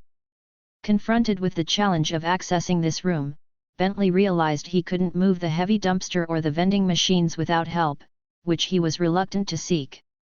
His intent was to wait for John to leave his hideout, then offer him the kind of help Bentley had received in his youth. John, completely unaware of Bentley's sympathetic backstory, was startled and frightened by the sudden appearance of the police car. He feared his newfound freedom and hopes for a better future were at risk of being shattered. His panic and anger surged as Bentley stepped out of the car, and in a reflex of fear, John cried out for help from his imaginary friend. Bentley was caught off guard, unable to react or defend himself against the unexpected assault he perceived. To his shock, a black cloud materialized, taking the form of a large mechanical dog lunging toward him. The surreal scene unfolded rapidly, leaving Bentley stunned and John grappling with the intensity of his own reaction. John stood frozen as the scene before him unfolded, his imagined friend SCP-204-1 overpowering Officer Bentley. The shock and horror left John screaming, his legs carrying him away from the dreadful sight. He ran aimlessly, the weight of what had happened pressing heavily upon him. After several minutes, John came to a halt, panting and leaning against a wall. His heart pounded as he processed the night's events. He felt the presence of his friend, an invisible guardian in his mind, offering solace in the chaos. Suddenly, a man, alarmed by John's screams, emerged from a nearby building, gun in hand. In a blur of motion, John's protector, taking the form of Captain America, intervened, leaving the man fatally wounded. John's fear intensified, propelling him further into the cold night. As he ran, the snow began to blanket his tracks, offering a small veil of anonymity. Eventually, overcome by exhaustion and cold, John collapsed. His friend, filled with concern, urged him to seek shelter, but John was too drained to move, too distant from the safety of his hideout. The thought of his abandoned letter to Santa back at the hideout added to his distress. His friend, sensing John's peril, emphasized the danger of the freezing night. But John, immobilized by exhaustion and fear, lay there, shivering and vulnerable, with his protector unable to shield him from the biting cold. Driven by necessity, John approached a modest house, a stark reminder of his past life. He shook off the memories, focusing on his immediate need for shelter. After persistently knocking and ringing the doorbell, an angry man opened the door, berating John. In John's exhausted state, his friend perceived the man's hostility as a threat. With little thought, John commanded, "Attack!" His imaginary defender responded, and the man was overwhelmed in the ensuing struggle. Amidst the commotion, John found his way inside the house, shutting the door behind him to hide the scene from the outside world. The house was eerily silent, its only occupants now John and his friend. Finding a bed, John discarded his winter clothing and succumbed to sleep, exhausted by the night's events. At the same time, a police officer at the station noticed something amiss with a patrol car outside. Upon closer inspection, he discovered the grisly remains of a colleague, partially covered by freshly fallen snow. The uniform remnants were enough for identification. The snow's gradual accumulation tried to conceal the scene, but the stark reality of the tragedy remained visible for the moment. The grim scene outside the police station, where Officer Bentley lay fatally wounded, set off immediate alarm bells. An officer, recalling shouts from earlier but failing to investigate, now deeply regretted his oversight as he rushed to alert the higher UPS. Within half an hour, the scene teemed with officers. The area was sealed off, and investigators scoured for clues. Bentley's identity was confirmed, but his presence at the scene, given his off-duty status, puzzled everyone. The station chief's visit to Bentley's home brought the heartbreaking news to his widow, shedding light on Bentley's motives that evening. The extent of his injuries, however, perplexed everyone. Bentley was a robust, well-trained officer, and the severity of his wounds seemed beyond the capabilities of a child, the only lead they had. There were no reports of gunfire, and the nature of the injuries suggested a mauling by a large beast, a scenario almost impossible in an urban setting. The investigation hinged on the possibility of a runaway child, a lead that required exploring missing child reports. But as one officer returned to the station, cursing the heavy snowfall that had obliterated any tracks, the mystery only deepened. The hope was that an autopsy might reveal more about the bizarre circumstances leading to Bentley's untimely death. In the wake of Officer Bentley's tragic death, the police captain was resolute in his pursuit of justice. The mystery deepened with the discovery of another victim, Oliver Victor, who was found in a similarly brutalized state. The presence of a firearm indicated that Victor had anticipated a threat, unlike Bentley, who hadn't drawn his weapon. The police were confounded by the nature of the attacks. While Bentley's death was slow and painful, Victor's seemed immediate. The discrepancies in their defenses added layers of complexity to the investigation. Bentley's autopsy results were perplexing, showing a combination of blunt force trauma and sharp, precise wounds. These conflicting details suggested an unusual weapon, possibly a blade shaped like a claw, but this theory clashed with the nature of the injuries. As the case garnered media attention, the captain braced for the inevitable spotlight. The brutal murders, especially occurring right outside the police station, were bound to escalate in public interest. Bentley, known for his kindness and dedication, would become a central figure in the unfolding narrative. The captain anticipated that the media would soon latch onto Bentley's story, propelling it to national attention. Under the weight of urgency, the police captain was determined to resolve the case swiftly, both for Officer Bentley's family and to uphold the station's reputation. He regretted the oversight of the night watch officer who hadn't responded to the initial signs of trouble, but he knew lamenting past errors wouldn't solve the present crisis. The autopsy of Oliver Victor revealed a bizarre, almost implausible cause of death, hinting at an extraordinarily sharp and precise weapon. The absence of any further evidence or trail of such a weapon added to the perplexity of the investigation team. Both cases, while differing in execution, shared the unsettling detail of the victims appearing partially consumed. This sinister pattern prompted the police to broaden their search, considering similar cases throughout the city. John, meanwhile, was unaware of the unfolding drama. Waking in the late afternoon in his makeshift shelter, he seized the opportunity to watch television, a luxury absent in his hideout. As he flicked through the channels, he came across the news broadcast showcasing the cordoned-off area around the police station. The sight struck him with a sudden realization of the gravity of the previous night's events. Fear and uncertainty about the consequences of his actions and the potential impact on Santa's visit began to gnaw at him. His imaginary friend tried to reassure him, but John couldn't shake the growing anxiety about being discovered and the repercussions that might follow. John, though not entirely at ease, concluded that returning to his hideout amidst the police investigation was too dangerous. His friend disagreed, but John insisted on staying in the house. The presence of the deceased owners remains added an unsettling atmosphere, but John had nowhere else to go, and the house provided his basic needs. As the week passed, John stayed hidden, watching the investigation unfold on the news. His dwindling food supply, coupled with his friend's complaints of hunger, led John to consider relocating closer to his hideout, planning to move when the investigation subsided. Shortly after John vacated the house, police arrived, having been alerted by friends of the late Mr. Ralph, the homeowner. The investigators quickly deduced that someone had recently occupied the house, a significant clue given the recent murders. The untidy state of the house indicated it was the killer's temporary shelter, a breakthrough in the case. The police were alarmed that the killer might be tracking their movements through the news, raising concerns about further violence.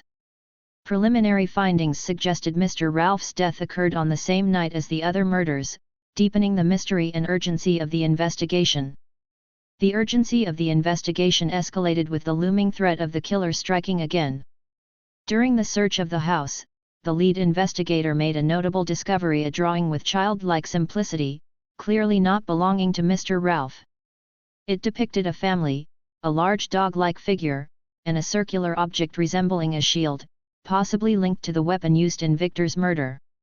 This evidence hinted at the involvement of a child and perhaps an entire family in the gruesome events. The presence of an animal-like figure in the drawing raised questions about its connection to the victim's partial consumption. The case, now gaining national attention, also drew the interest of two secretive organizations: SHIELD, intrigued by the abnormal nature of the crimes, and the Foundation, recognizing the potential involvement of SCP-204. Both organizations swiftly deployed agents to the city, each with their own objectives and understanding of the situation. Meanwhile, John, oblivious to the growing interest in his case, settled into a new, more comfortable house closer to his hideout. As Christmas neared, he lamented not sending his letter to Santa earlier, recalling the nights he spent reading it before sleep in his former hideout. With urgency driving him, John slipped into the night, intent on mailing his letter to Santa.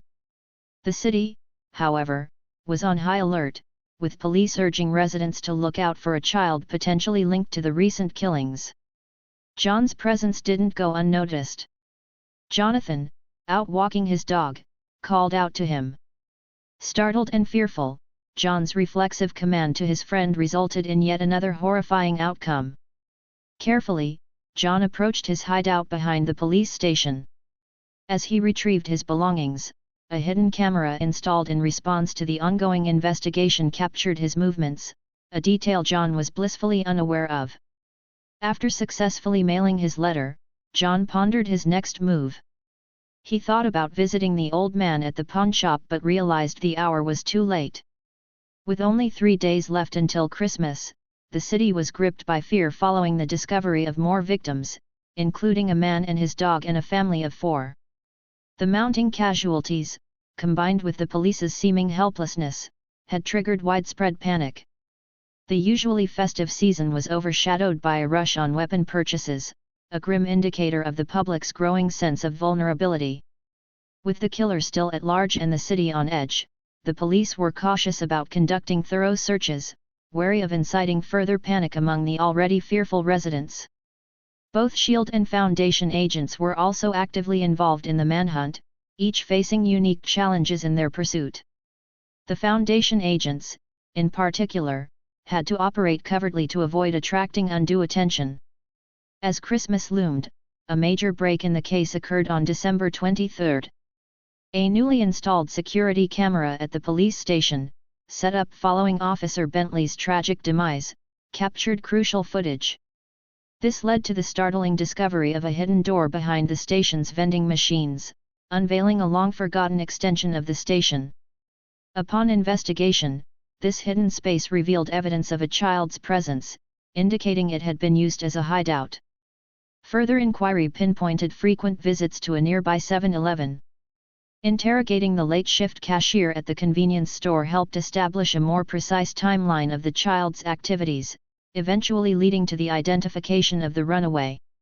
Upon identifying the missing boy, the police interviewed his father, who shockingly hadn't reported his son missing.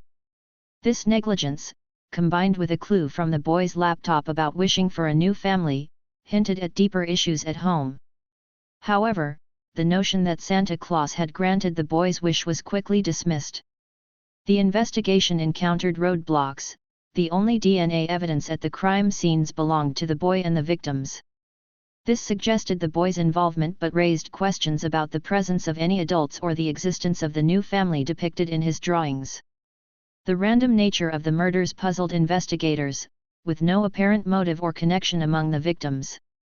The Foundation, privy to the anomalous nature of SCP-204-1, understood its need for flesh. They hoped to utilize SCP-4255's capabilities by Christmas to track down the boy, leveraging his belief in Santa Claus. Meanwhile, SHIELD, although suspecting the child's involvement, was equally baffled by the lack of motive and struggled to predict the killer's actions. The case proved increasingly perplexing, with each clue leading only to dead ends and more victims. The lead investigator grappled with the gaps in his understanding, unaware of the anomalous factors at play. The Foundation remained confident in their approach, anticipating a potential breakthrough during the Christmas period. On the eve of Christmas, John brimmed with excitement, believing he would soon have a new family and a permanent home. He longed for normalcy, yet his adventures with his imaginary friend and the lure of being a superhero's son filled his mind. Concerned that Santa might not find him if he wandered off, John chose to stay put despite his friend's insistence on seeking food. John made the house he occupied festive, decorating for Christmas and reserving space under the tree for his anticipated gifts. He imagined receiving a means to contact his new parents, perhaps through a gifted phone. Amidst the decorations, John felt a twinge of longing for a traditional Christmas dinner and regretted not being able to visit the pawn shop for gifts due to the increased police activity. Resourcefully, John selected a watch and a box of jewelry from the house as presents for his new parents, rationalized by his friend as acceptable to take. Unbeknownst to him, the house's occupants had reassured their relatives of their well-being, leaving John undisturbed. As John tried to sleep, filled with anticipation for Christmas morning, the Foundation readied their plan to locate him using SCP-4255. They intended to alert SCP-4255 to watch for SCP-204-2 and inform them once John was found, capitalizing on his belief in Santa Claus to capture him peacefully. Christmas morning dawned, and John was roused by a doorbell's chime. With wide eyes and a heart full of hope, he rushed downstairs, convinced his new parents had come. Outside stood 2 Foundation agents, disguised as a loving couple, ready to play their part in the ruse. John's happiness knew no bounds as he embraced them, tears of joy streaming down his cheeks. The agents, maintaining their facade, gently ushered him back inside, advising him to dress for the journey to his new home. Oblivious to the deception, John hurriedly packed his belongings, including the presents he had prepared. In the car, John sat in the back seat, unaware of the oxygen masks discreetly worn by the agents or the sedative gas silently filling the vehicle. His eyelids grew heavy as his father reassured him to rest. John nodded off, lulled into a deep sleep, which also rendered SCP-204-1 inactive. When John awoke, it was not to the warm embrace of a family but to the stark reality of a containment cell at Site-19. His friend was nowhere to be seen, replaced by the indifferent presence of Foundation personnel. His Christmas wish, instead of bringing familial warmth, had led him to the cold confines of containment. Merry Christmas! Chapter 26 Grant's Bad Day. Alex had hoped for a relaxing Christmas this year. After all, this would be his first Christmas in this new world, but with 3 new SCPs on the loose, a peaceful holiday didn't seem very likely. More so since 2 of them were Keter class, which meant they would be a significant challenge to contain for his Foundation. However, at least one of them would only be active 1 day a year, even if that day would be exceptionally busy. I guess I will just focus on SCP-53 for now and have my men be extra vigilant for any instances of SCP-204. And at least the locating tool is proving useful for once, he thought as he leaned back in his chair. After a moment, he sighed, sat up straight, and returned to his work. After all, there was a little girl that needed to be picked up and brought back to Site-19. Thankfully, it should be easy enough, given that she was willing to be contained and not overly dangerous. They failed. They failed? How the fuck did they fail? Alex screamed in frustration, sitting by the pool to relax after a hard day's work. The subordinate who had come to inform him of this development recoiled at his outburst. The poor man had lost a few rounds of rock paper scissors, earning the unfortunate honor of being the bearer of bad news. Alex was livid, furious, and honestly confused. He couldn't comprehend how his elite Foundation personnel had failed to secure such a straightforward SCP as SCP-053, especially when he had provided them with her exact location. "I'm terribly sorry, sir. It appears that we were too late," the man stammered, apologizing even though he had no direct involvement in the containment operation. He was simply flustered by his boss's anger. Too late? Since when has being a little late stopped Foundation personnel from completing a mission? SCP-053 can't move far on her own. Surely the agents walked around the area and found her, no? Alex inquired, still fuming. The subordinate's throat grew drier with each passing moment under his boss's intimidating presence. While at the same time struggling with the low temperature out here, barely stopping himself from shivering. He did not envy the guards who had to be outside in the winter chill for their work. Of course, the truth is someone else picked up the object, he began nervously. The object was taken by someone? Who? Who dared to do that? And why hasn't it been recovered yet? Alex snapped back impatiently. Well, when the agents arrived at the location, everything was in chaos. The police had blocked off everything, indicating an incident involving the object. The agents did their best to breach the police barricades and secure the object, but they were unsuccessful due to interference from S.H.I.E.L.D., sir. How dare they? How dare they take what is ours, steal from us? Alex hissed, seething with fury.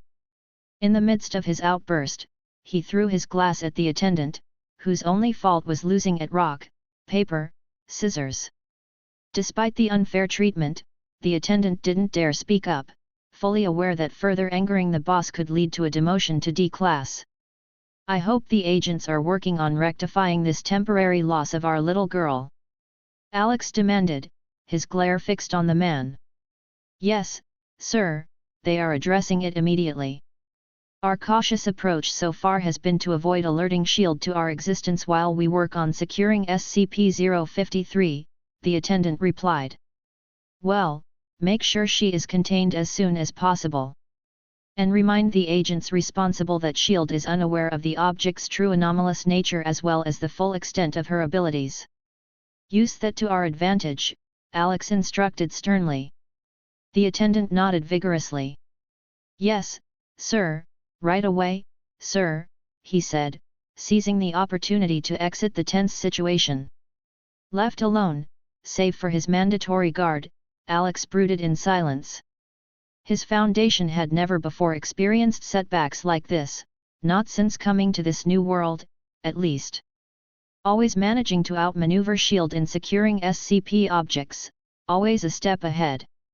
Which was why the loss of an SCP as significant as 053 was particularly galling. Despite his anger towards S.H.I.E.L.D., he couldn't help but begrudgingly admire their resilience. They had managed to capture and contain SCPs even while dealing with the formidable threat posed by Tau-5, the legendary mobile task force codenamed Samsara that he had directed their way. Sending these semi-immortal cyborgs, equipped with superior gear and abilities, was admittedly overkill. Yet, even with Tau-5 operating stealthily to achieve their objectives and having been lent SCP-0051 one of his most valuable assets, S.H.I.E.L.D. still found resources for other operations. Perhaps, Alex mused, the oversight was his own, allowing Tau-5 to adopt a more covert approach, which inadvertently gave S.H.I.E.L.D. room to maneuver.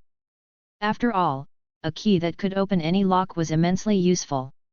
Its potential for usefulness, along with the danger it posed in the wrong hands, was precisely why Alex kept it secure and had only authorized its use twice. Besides the skeleton key, he had also permitted the use of SCP-034, another perfect tool for infiltration. Combined, these SCPs made accessing any location almost too easy. Alex wondered if S.H.I.E.L.D. even realized they had lost valuable research data and their ghost assassin. Perhaps he should orchestrate the theft of other SCP objects from them, overtly this time, as a form of revenge? This might also serve to divert attention from SCP-053, easing its reacquisition. Despite the many options at his disposal, Alex was irritated that he had to handle this matter personally. Yet perhaps it was his own fault, after all, the reason he was so hands-on was due to his own desires. He liked to be in control, much like a one-eyed pirate. Something had to be done, and S.H.I.E.L.D. needed to be taught a lesson. With S.H.I.E.L.D., Grant Ward could feel a major headache brewing as another problem presented itself before him. His men had inexplicably started fighting each other to the death. It began with what they thought was a simple case of a girl with mind control abilities, causing adults around her to fight on her behalf, often fatally. Yet despite his best attempt at working around such abilities, and despite there being no signs of the girl doing anything, his men still seemed to have fallen prey to the girl's sadistic desires. After all, how else could one explain the actions of his men? Seeing potential in her abilities, Grant had taken personal charge of the case, managing to do so even before Director Fury's usual operatives could get involved. He had also employed his trusted Hydra agents to contain the information, a decision now causing him regret as he had lost many of them. Despite the chaos, the girl's potential was undeniable. If controlled, she could be a valuable asset. Though the situation was giving him a headache, Grant knew he needed to update his superiors. They, like him, would surely see her value. Hoping they would relieve him of this volatile case, Grant stepped outside for some fresh air to make the call. He told himself it was just for a break, but in truth, he didn't want to risk falling under the girl's influence or becoming a victim of his own deranged agents. Shivering slightly from the cold, Grant quickly made the call, waiting impatiently for John to answer. Come on," he muttered under his breath, pacing back and forth to stay warm in the frigid air. After about 20 seconds, which felt like an eternity, the call finally connected. "John, it's Grant. I have something that might interest you," he said urgently. Grant had quickly called up his mentor John Garrett to report the situation. And just as expected, John seemed very interested in the news and promised to inform someone higher up about the situation.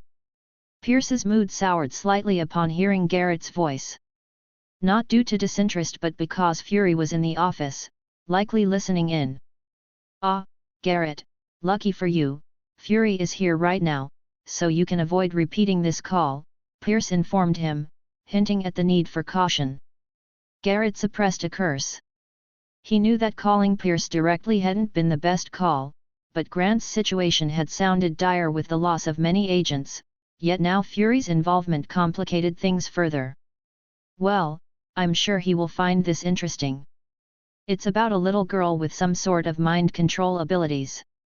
We've lost quite a few agents because of her," he explained swiftly. Pierce and Fury exchanged looks of interest.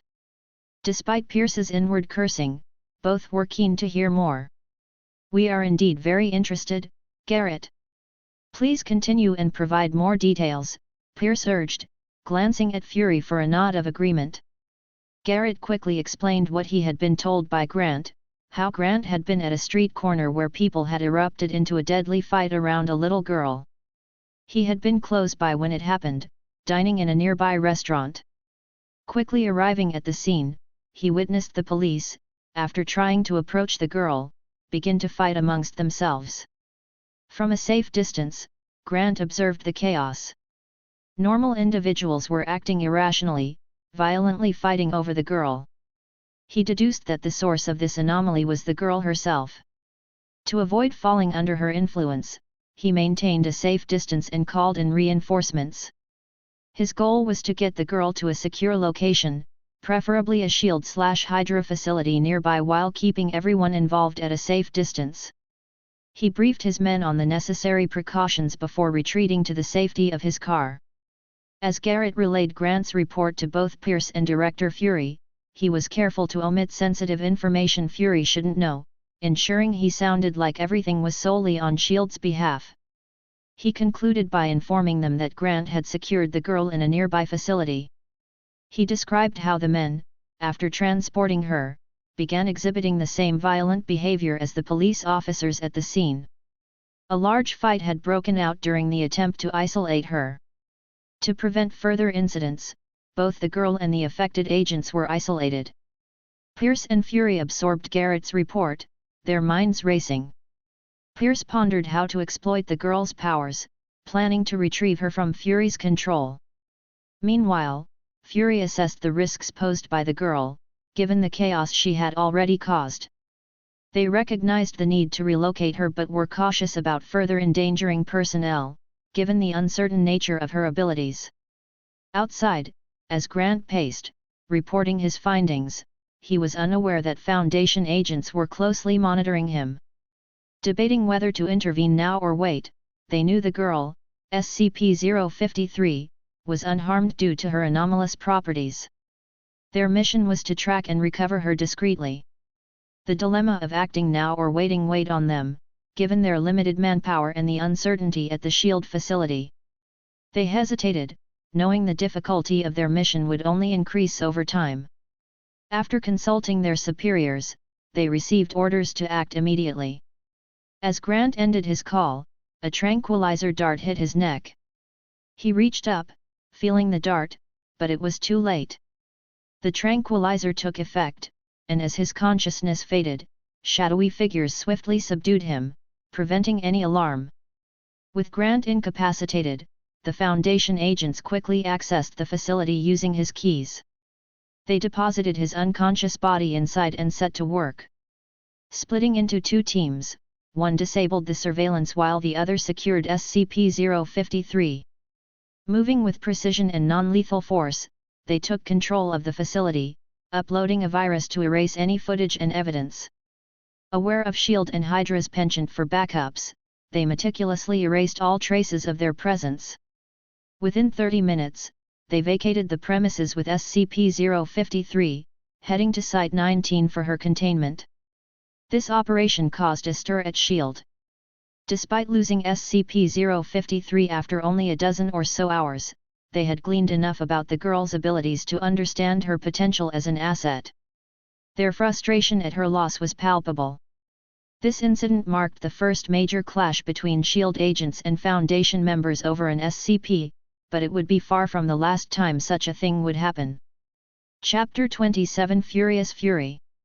After the call with Garrett ended, Pierce couldn't help but feel incredibly annoyed at Fury's presence. He believed the girl could have been a potent tool for their cause, but now, with Fury aware of her existence, not only was her usefulness slightly diminished, but he would also have to work on getting the girl out from under him. This did make the whole thing more challenging, though not significantly. Pierce was, however, relieved that Fury seemed so preoccupied with the girl's abilities that he hadn't noticed the unusual fact that Garrett had called him directly. Pierce made a mental note to remind him and everyone else to be more discreet in their communications to avoid such slip-ups in the future.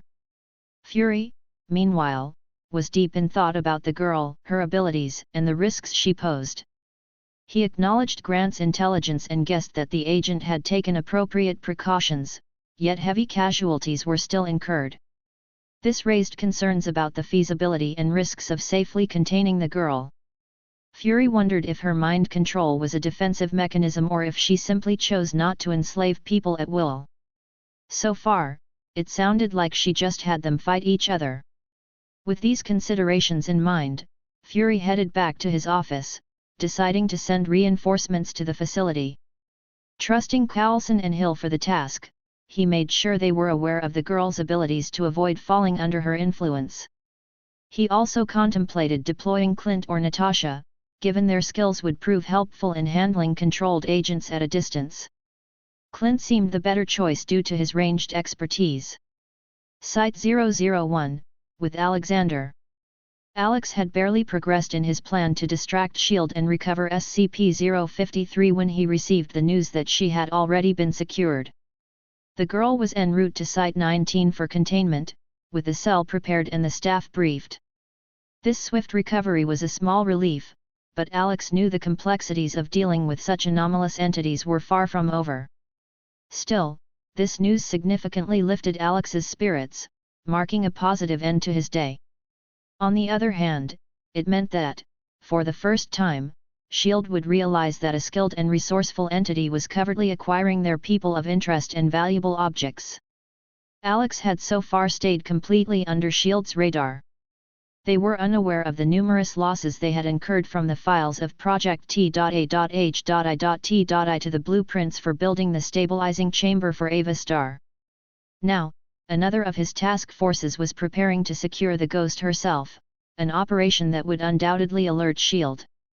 This would raise their guard and complicate future missions within S.H.I.E.L.D., but with SCP-005 in his possession, accessing any facility would be trivial no matter their efforts in stopping him.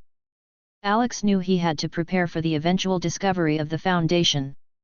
His knowledge of S.H.I.E.L.D.'s operations could only protect him for so long. He pondered the potential of revealing some information to S.H.I.E.L.D., mirroring the relationship between governments and the Foundation in the original universe. He thought that the Insight Project might be the key should he go down that route, using the threat of its capabilities for intimidation and securing funding from governments without their control over the Foundation. Accessing the Insight satellites was crucial, as was getting his hands on the Insight carriers in the first place, a task that would not be easy. Yet it was something he would keep in mind for the future. After all, there was still some time until all that. Despite SCP-053's capture, Alex's workload seemed endless. More so now that he had to deal with the threat of S.H.I.E.L.D. He hoped the rewards would be worth it. He also considered the peculiar case of SCP-204, which existed in multiple instances. He was unsure about how the system would handle granting rewards for such an SCP. The system's locating tool only displayed the number of SCP-204 instances active at any given moment, or so he assumed, given all it gave him was a 0 right now, not a location. Another busy day awaited him, with preparations for keeping SCP-4255 a secret and dealing with S.H.I.E.L.D. He hoped they wouldn't pose an immediate problem with S.H.I.E.L.D. When Grant's eyes opened again, he was assaulted by a splitting headache and bright lights. He weakly raised his hand to shield his eyes. Confusion clouded his mind as he pieced together his last memories: the chaos at the facility, the call to Garrett. Then, darkness had enveloped him, leaving him in this vulnerable state. Grant's eyes suddenly flew wide open as his heart hammered in his chest. He was alert and ready to spring into action, trying to piece together his last memories. He remembered being attacked but was unclear whether he had been captured or rescued. Desperate for answers, he calmed himself and surveyed his surroundings. It appeared to be a shield facility he had been rescued, but the events after his attack were still a blur. As he settled, the nursing staff, noticing his awakening, alerted the agent in charge of the case, Phil Coulson. Meanwhile, Grant was examined by a doctor and a nurse, who asked routine questions about his comfort and pain. Grant, who was experienced with such procedures, answered honestly but was filled with his own questions about the incident. The doctor explained that he had been found unconscious and cold, likely due to powerful tranquilizers. It had taken him a considerable time to wake up. Phil Coulson entered the room, accompanied by Maria Hill. They inquired about Grant's condition, and after receiving an affirmative from the doctor, they turned their attention to Grant. He quickly asked, "What happened?"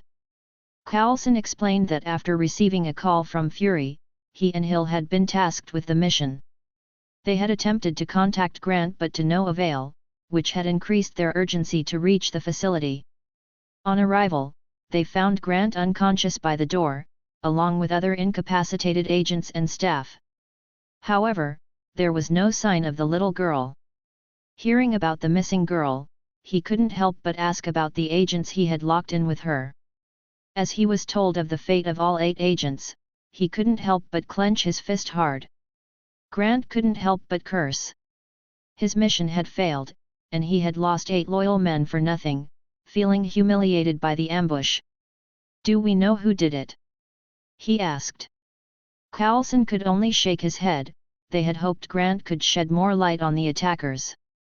Grant recounted his last memories, being tranquilized and overpowered by an unseen assailant. He suggested checking the facility's surveillance cameras for clues, unaware that they had already been compromised. Coulson listened to Grant's account, realizing they were at a dead end given his limited recollection. "I'm afraid the surveillance cameras have been wiped clean by a virus. We even checked the backups, but they were deleted," Coulson reported, dashing Grant's hopes for easy answers. Hill, ready with pen and paper, asked Grant to describe the girl, hoping that this one clue they had might allow them to find her. Grant, while disheartened by the lack of surveillance footage, knew of a hidden Hydra system that might still hold valuable information. Nevertheless, he provided Hill and Coulson with a detailed description of the girl he had apprehended earlier. After gathering all the information they could, Coulson and Hill thanked Grant for his cooperation and left him to recover, reminding him to report any further recollections. Coulson and Hill still needed to question the other personnel at the site, hoping for more eyewitness accounts. Grant, left alone, felt the weight of the mission's failure and the uncertainty of what lay ahead. Coulson's hope for new information was quickly dashed.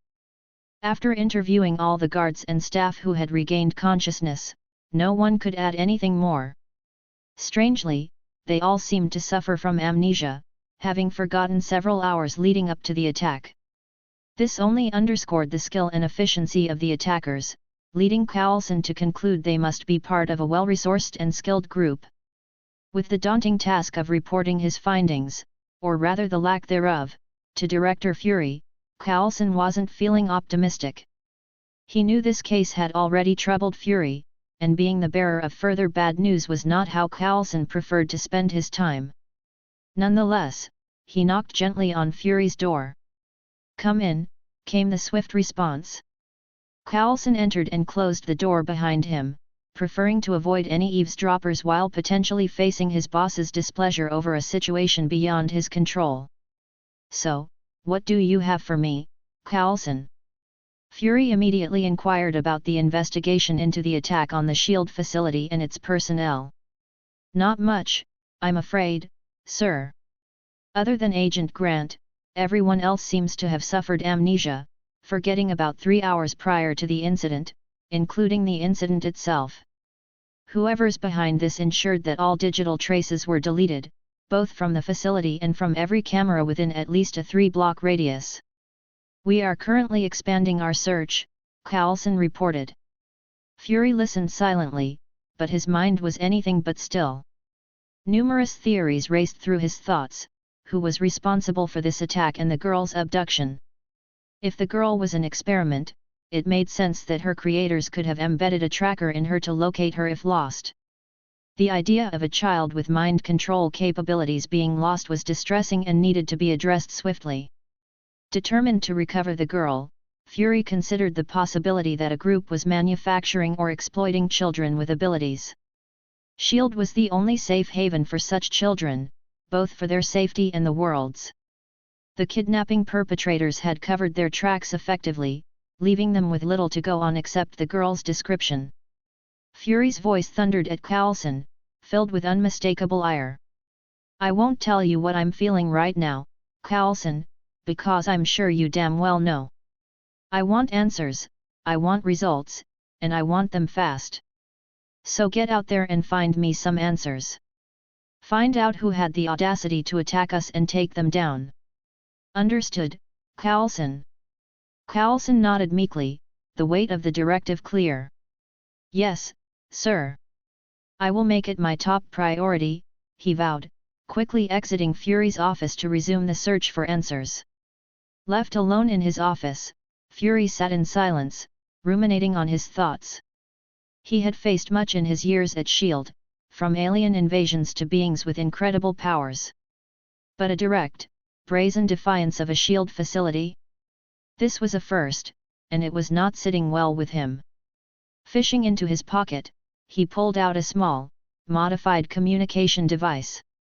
He reflected on the friend he hadn't seen in a long time and the increasingly dangerous, confusing world they had entrusted him with. With another sigh, he tucked the device back into his pocket.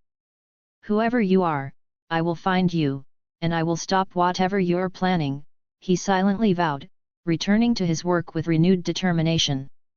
Fury was not the only one enraged by the attack. Pierce, too, had received the news and was equally displeased and intrigued. The idea that someone could create enhanced humans like the little girl was of immense interest. If there were individuals or groups with the ability to create such beings, or even just possessing the technology and secrets to do so, then those resources rightfully belonged to Hydra, Pierce believed. He sent out a notice to the Hydra network about the situation, urging them to stay alert and keep their eyes open for any leads. Much as he had expected, the rest of the Hydra heads found the information they received very interesting, both about the girl and her abilities, as well as the mysterious organization that took her. Some of them were curious as to why Pierce hadn't suspected any of them of being behind it. After all, if they had lost something to an unknown group, the first suspects would be the other Hydra heads, yet Pierce seemed to rule that out. They couldn't help but wonder what he knew that he had not shared. In truth, the reason Pierce didn't think that any of the other Hydra wings were behind this was because they weren't capable. Other than his own part of Hydra, none of the others had even close to the ability needed to pull off something like this. Of this, he was very certain. Not to mention, they wouldn't have had the chance to do so either, as unless they themselves were behind the mysterious girl and her powers, there would be no way for them to know where she was. Chapter 28: The Child Within. Knowing that SCP-053 was en route to her containment cell, Alex grew increasingly impatient and excited to receive his reward. It was a rare situation for him. Usually, he would only find out about successful containment after the reward appeared. This time, however, he knew it was just hours away. Like a child before Christmas, he moved around with a skip in his step all day, constantly checking the time. Thankfully, the agents of the Foundation knew what they were doing. Without any problems or delays, they safely brought the girl to Site 19, which resulted in his system finally granting him a reward. Ding!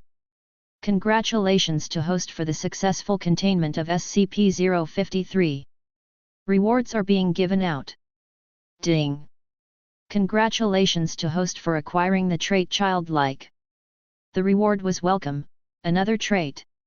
While the first hadn't been the most powerful, it was still useful. He had some hope for this one as well, even if the name was a bit underwhelming. Well, what does this trait do, system? He decided to get his answer sooner rather than later. Ding! Host's new trait allows host to turn into a child at will, as well as to revert to the current appearance. That was an interesting trait for sure. It was fitting, considering the SCP he had just contained. Its usefulness was debatable and highly dependent on its effectiveness against various SCPs. After all, many SCP objects react differently to adults and children. SCP-053 being one such example, only dangerous to beings over the age of 3. The question was, would this trait work in such cases? It was an enticing thought, yet hard to test. He couldn't risk trying it with SCP-053 due to its danger. He would need to find another SCP object that reacted differently and then test it there, an SCP object that was completely safe. This wasn't easy to find, though not impossible. However, given that SCPs were summoned randomly, it could take a while before he could test it. Aside from which SCP object this reward applied to, it was kind of useless. It was hard to find many uses for it. He didn't have to worry about aging, so using it to stay young forever was out of the question. At best, he might be able to utilize it to disguise himself easily, not that he foresaw needing to do so anytime soon. Yep, another useless reward from the system, first half of a trait, then two with barely any use at all, he sighed, frustrated with the system. But this is the second Euclid class object I've contained so far and the second that gave a trait as a reward. It might be a little early to draw conclusions, but I'm definitely seeing a pattern. Alex said this with a hint of hope in his voice. After all, there were many Euclid objects he could potentially contain successfully, which meant there were a lot of potential traits. While they were of minor usefulness so far, if he had enough, he could surely find a way to protect his life from the horrors of both the Marvel Universe and SCPs.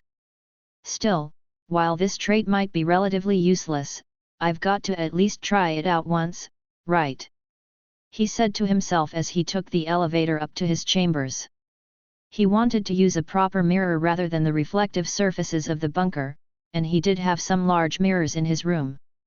Standing in front of the mirror, he saw the reflection of a handsome youth, one who could succeed in a career as a male underwear model, or so he thought. All right, system, how do I use this childlike trait? Ding! Host just needs to wish it. As long as the host desires, the trait will be active. Oh, sounds easy enough. Let's give it a try, Alex thought, imagining and desiring himself to be 12 years old. As he stared into the mirror, nothing happened. It wasn't until he looked away from the mirror for a moment and then back that a wave of nausea hit him. Looking back from the mirror was an adorable little kid dressed in a tiny suit. This surprised him, as he hadn't even thought about what would happen to his clothes, but it was a welcome surprise nonetheless. Still, it felt weird looking at himself as a boy. At least his thoughts and memories didn't seem to have changed with his age, something he was very thankful for. After all, if he genuinely ended up regressing to the age of 12, he would be in trouble. At 12, he didn't know a single SCP or the Marvel plot, nor did his Alexander Ricci side know anything about managing a criminal empire. Yeah, this could have gone pretty badly now that I think about it. He scolded himself a little for his reckless act of trying out this trait so carelessly, but in truth, it was either that or not using it at all. He felt that he couldn't pick an age higher than 12, as the trait seemed to define 12 as the upper limit of childhood. While he might not fully agree with that, he couldn't argue with a trait, or even his system. He had tried to argue and talk with the system before, but it never responded, at least not unless his questions fell inside a very limited amount of topics. Well, it truly is a funny experience being a child again, not to mention I might be able to have some fun with this, Alex said with a grin on his face, which, due to his age, looked pretty cute. After standing in front of the mirror and scrutinizing his new form, Alex experimented with a few exercises to gauge the capabilities of his childlike physique. As expected, he was significantly weaker and slower, lacking the physical skills typically acquired with age. The discomfort increased as he tried forms younger than 12. The youngest he managed was 3 years old, which appeared to be the system's definition of the lower limit for childlike. After a few hours of testing the new trait, Alex felt he had learned as much as he could on his own. For further testing, proper equipment and assistance would be necessary. These weren't immediate priorities, so for now, he considered informing Alpha One about his ability to transform into a child. It would be problematic if they failed to recognize him in such a form. As Alex pondered over his newfound anomalous ability and wrapped up his work for the day, the world, including the rest of the Foundation and the Mobile Task Force Tau-5, continued its course. Tau-5 had been tasked with acquiring SCP Object 11111 and received news that the containment cell was ready. Flashback. With Hank Pym. For Hank, it had been a relatively normal day, as normal as it could be since he started working for the mysterious Foundation. He was deeply engrossed in the study of vibranium's incredible properties and potential. Each day seemed to reveal new opportunities thanks to the metal, and Hank wished he had more freedom to experiment beyond what was permitted by Dr. Brown. Initially, the work was thrilling as they explored the abilities of vibranium. However, it quickly veered in a direction Hank was less comfortable with. The focus shifted to creating weapons and armor, leveraging the metal for futuristic laser weapons. Having previously worked for SHIELD and being reluctant to weaponize his Pym particles and other research, he had a deep disdain for weapon creation. Hank was disheartened as the Foundation swiftly pursued these avenues, ignoring the myriad other potentials of vibranium. It was clear that the metal could be used for so much more than just armaments. Thankfully, while their main focus had shifted, the Foundation was still exploring other aspects of vibranium. One particular project was the attempt at replicating some of its properties through alternative means. Then, there were armor or suits of armor made of vibranium. He honestly had to admit that he was somewhat tempted to try and add this stuff to his own Ant-Man suit, but the required amount was not something he could acquire without bringing the entire fury of this organization down on him. It was while he was moving between these many different teams, trying to find something that truly clicked with him, that he was called in to speak with Dr. Brown, the site director. "You want to talk about something, Dr. Brown?" Hank asked, a little nervous, as he feared they might have realized that he had used his ants to access parts of the facility where he wasn't allowed. Sure, they had no doubt done their homework and seemed to be aware of his ability, but securing an entire facility of this size was an enormous task, and there were still many places his little workers could access. "Ah yes, Mr. Pym, I have an exciting new opportunity for you. While we have enjoyed having you here and continue to enjoy your presence and mind on our works here, we also know that it's not really what you want," Site Director Brown said from behind her desk. "Not to mention that we here at the site would enjoy a break from all the ants running around," she teased, clearly letting him know that they were aware of his attempts at spying but had allowed it, at least until now. "We've always known that our work at Site-98 might be more interesting to you. We brought you on here since the vibranium research is much less confidential, but we now believe that we can allow you access to a bit more of our secrets."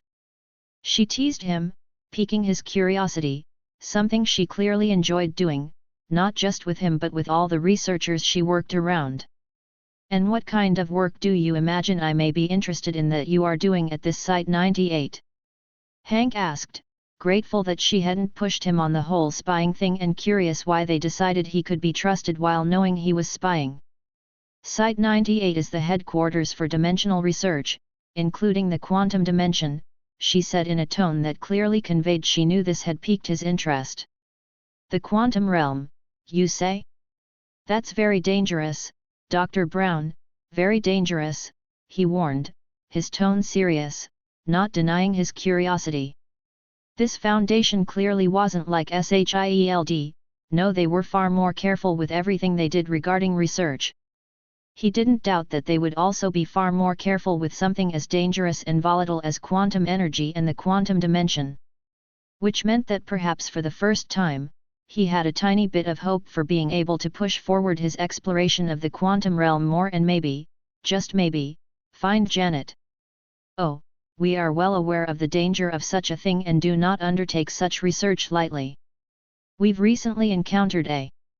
Well, rather than have me tell you, why don't you just read the file?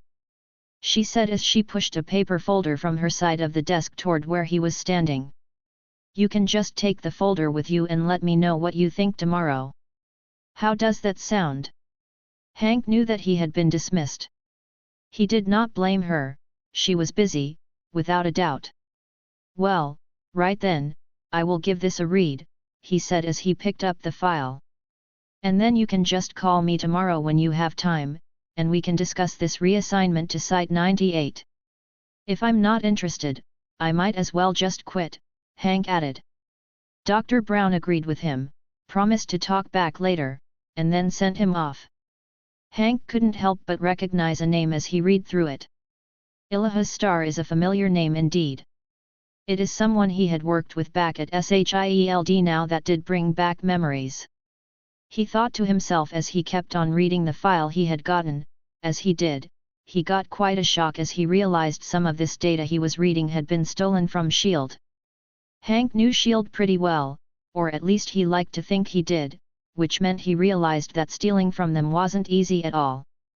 Chapter 29 Picking Up a Star. That idiot! You absolute idiot! Why did you continue, and why did you have to drag your family, your child, into it as well? Hank cursed. Reading both the summary and the detailed information in the SHIELD file filled Hank with anger and disappointment. He had ceased research into the quantum realm because of its dangers, and to see someone so recklessly and foolishly pursue it, even after all his warnings, infuriated him. As he continued to read, his disappointment only deepened. Clearly, there had been no adherence to proper procedures or safety measures. Not only did those fools suffer for their recklessness, but an innocent child had to suffer as well. But his disappointment didn't end there. As he read about what SHIELD had done, or rather, the lack of action they had promised help and hadn't delivered, hadn't even attempted to deliver. The thought that the very people he once worked for, that Janet had sacrificed herself for, would disregard a little girl's suffering, choosing instead to consider her potential utility, confirmed his decision to leave SHIELD. Taking his knowledge with him had been the right choice. SHIELD really couldn't be trusted. He also realized why the Foundation wanted him on this project. He was, after all, the single most qualified person in the entire world when it came to the quantum realm and its energies. Another worry filled him. Was Janet suffering a similar fate? If she was alive, was she enduring the same kind of pain as this girl? He quickly shook his head, sealing off that thought, denying it. Janet, I'm sorry, and I promise if you are alive, I will find you and help you. That was his promise, and the first step toward fulfilling it was to help this girl. Understanding her condition and this fluctuating quantum state might be key to figuring out how to eventually save Janet. First, he needed to familiarize himself with the entire document, all of it, and, of course, take Dr. Brown up on her offer. Then, he would head to Site 98, construct the containment chamber for the girl, and help her. The very next day, Hank met once again with Site Director Emily Brown. From the look of you, Dr. Pym, I'd wager you're ready to head to Site 98, came Brown's observation upon seeing him. Yeah, this is what I want to do. While I do appreciate the chance to work with Vibranium, this clearly is a case that needs me, Hank spoke, waving the folder around. Then pack your things. Transport will be arranged later today. Remember to take all your little friends as well. You won't be able to come back here. There are many sites, after all, and after Site 98, you might want to go somewhere else. The meeting was short, concise, and to the point. Hank spent the rest of the day saying goodbye to the people he had worked with during the short time he had been there. He gathered up all his aunts, and had to quickly pack a dinner prepared for him as transport by a sleek and very advanced jet took him towards this mysterious Site-98 Shield facility. With Ava Star. Ava had grown used to her room, or her cell as it really was. She didn't enjoy it, in fact, she hated being here. She had thought about leaving so many times. To leave behind all that grueling, painful training. But in the end, no matter how painful, how tiring that training was, it just didn't compare to the suffering that was being without this cell and the suit. She needed this place more than it needed her, she knew that. Because of that, she had to do what she was asked, even if she didn't like it. She always wished that a sure solution would be found, that their promises of working on that were true. That wasn't easy since making this suit, they seemed to have made no real improvements. Her time was running out, she knew it, they knew it, which is no doubt why they were sending her on so many missions. They wanted to get use out of her before it was too late. At times, she thought about just ending it all, to just be free of the pain and suffering, but never for long. She wanted to live, she wanted to be normal, to have a normal life like Bill always promised her. Knock knock. A knocking brought her out of her musing. Sound of door opening. Ava Star, do you think that staying here will help you escape your fate? One of the researchers asked her. Wha? What do you mean? She asked, unsure and confused. The man standing there might look like a familiar face, but he was, in fact, a member of Tau 5 who had used SCP-034. He honestly didn't think the kid before him looked like much, but thankfully, as a member of the Foundation, he knew she could be slippery. That's right. These people just want to use you as a weapon, they don't care about treating you, well, except that Foster guy. I know some people who can help you and are willing to do just that, he said, sticking close to the script prepared ahead of time. Ava only grew more confused until things clicked in her head. When that happened, she grew afraid. This person was an intruder. Someone had broken in. Her heart hammered away in her chest. She couldn't phase inside this chamber.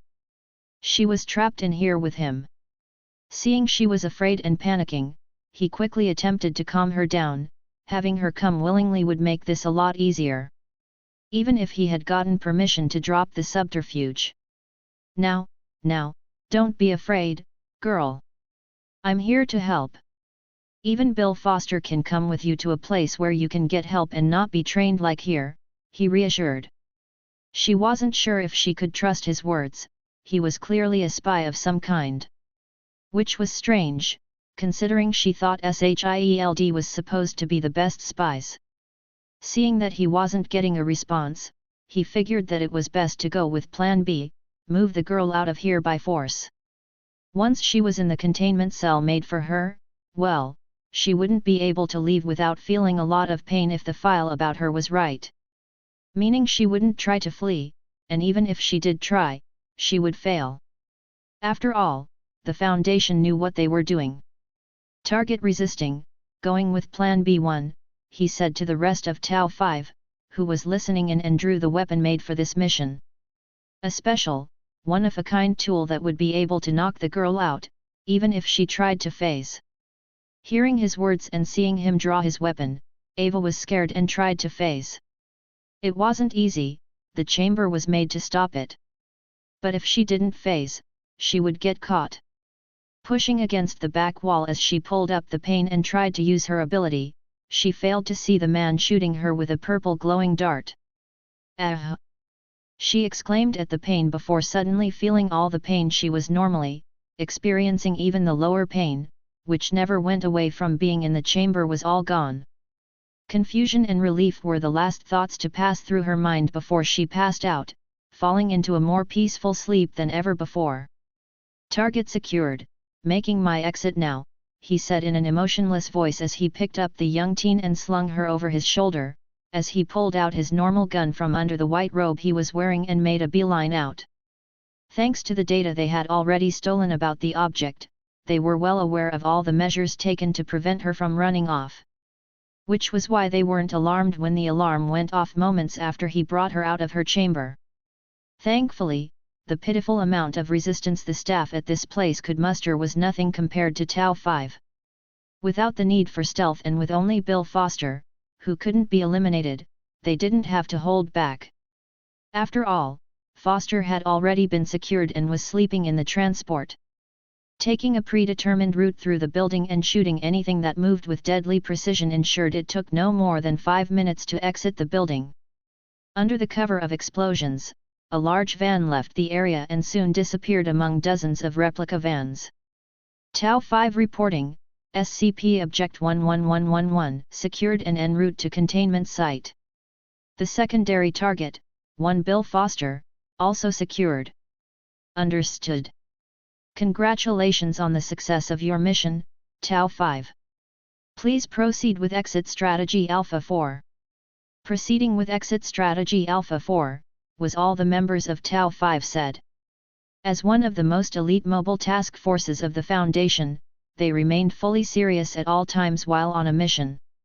The moment SCP Object 11111, aka Ava Star, aka Ghost, entered the new containment cell made for her back at Site 98 under the careful watch of Hank Pym, Alex got notified by his system. Site 001. With O5-1. Having finished his work for the day, Alex was just relaxing by the pool, fully ignoring the cold weather as he wore nothing more than a stylish suit. The ping from his system barely caught his attention as he merely gave the smallest of nods towards the floating UI, which only he could see. Another SCP in containment. My points really are starting to add up. However, this will no doubt send SHIELD into overdrive as they lost 2 humans with special powers to parties unknown. Poor Coulson, was all Alex thought about the situation as he lifted a glass to his lips and sipped from the ruby-red liquid. South Africa. With Ulysses Claue.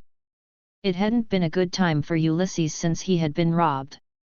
With so many of his men dead and every piece of electronics in his base fried, he quickly found himself in a terrible position. Thankfully, he had a full $1 billion in clean dollars he hadn't spent yet. It was only thanks to that money that he was even alive now. After all, while he had lost his greatest treasure, he still had plenty of stuff many would kill for. This meant he would find many others wanting to rob him if they knew about his situation. It was only thanks to the large amount of money he could throw around that he had been able to rebuild his forces to the point where he didn't have to be afraid anymore. Which finally gave him time to track down who was behind the attack. The first suspect was the Ricci family. After all, they knew he had the vibranium. But it seemed doubtful they would have bothered to buy some and pay in full right before robbing him. It made them appear like such a clear target that it just smelled like a setup from far away. Not to mention that the force that attacked him didn't seem like gangsters, no matter how well funded. Not that it would clear them so easily.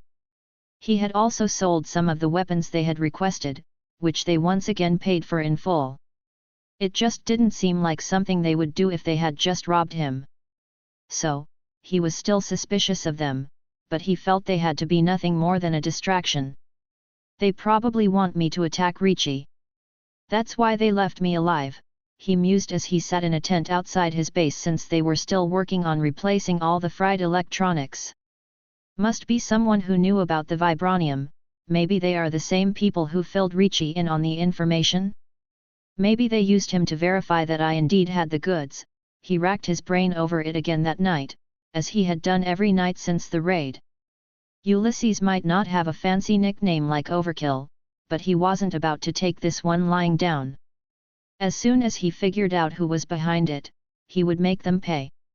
For now, he would keep his eyes and ears open on both the Ricci family and everywhere else. Chapter 30 The Protector emerges. So it's finally starting, eh? Would have liked some more time, but guess it had to happen sooner rather than later. Alex said to himself as he got a report about a possible sighting of SCP-204. Well, it wasn't a report sent straight to him, really, more to Site 19, which happened to be the closest site to Chicago, where it was suspected that an instance of the object appeared. As head of the entire foundation, Alex could read all reports coming in, which was something he did from time to time. Reading the headlines, at least. Reading them all was well beyond him. Thousands were coming in every day from the vast amount of personnel he had under him, which in of itself was impressive considering the low amount of sites and SCPs around currently. Yet the Foundation really liked their paperwork, ensuring everything was properly documented. Trying to read them all would be impossible for a single person like him. Even just reading the headlines was time-consuming, so he had to give up on that idea quickly. Now, he filtered the lowest-level reports out unless they were sent higher into the system, which he took as a sign they were important. It wasn't always the case, or at least it wasn't always the case he found those reports important. To his site directors, it might be different. They did, after all, have an interest in recruiting more staff. Alex just had to pay in the end.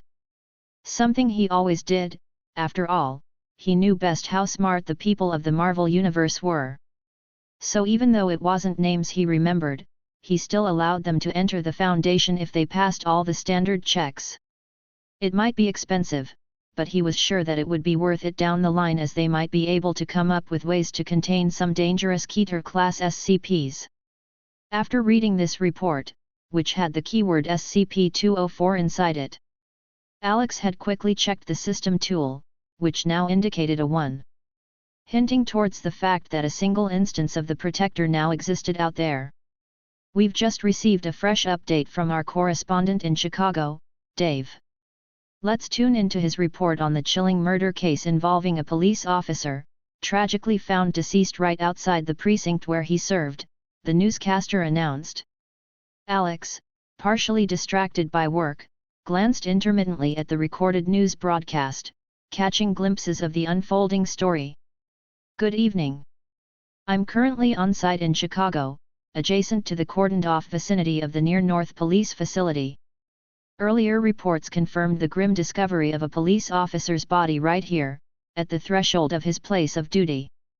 The murder, marked by its sheer brutality, has sent shockwaves through the community, though specifics of the crime remain tightly under wraps.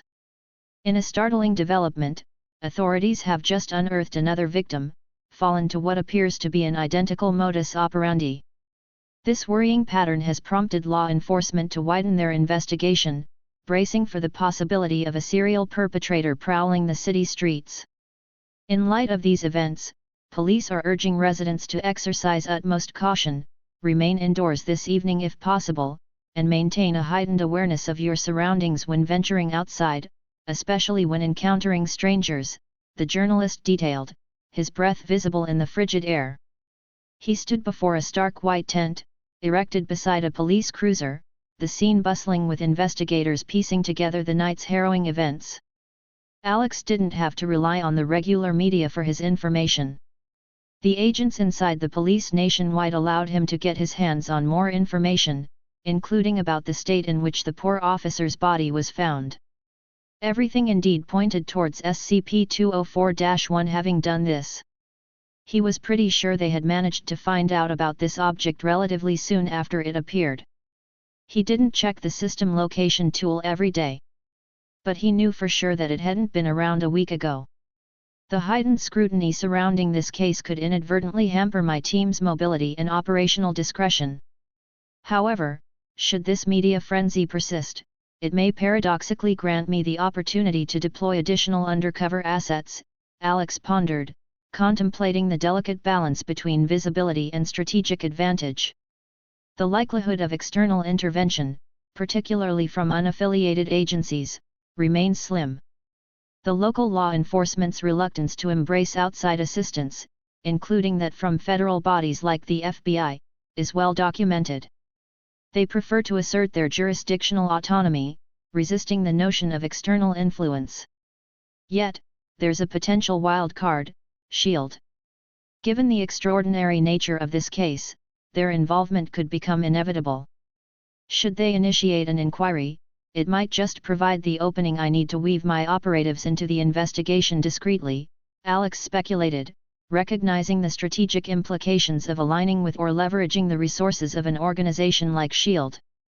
As he delved deeper into the case, Alex's attention was drawn to a photograph of the recently discovered victim, gruesomely bisected.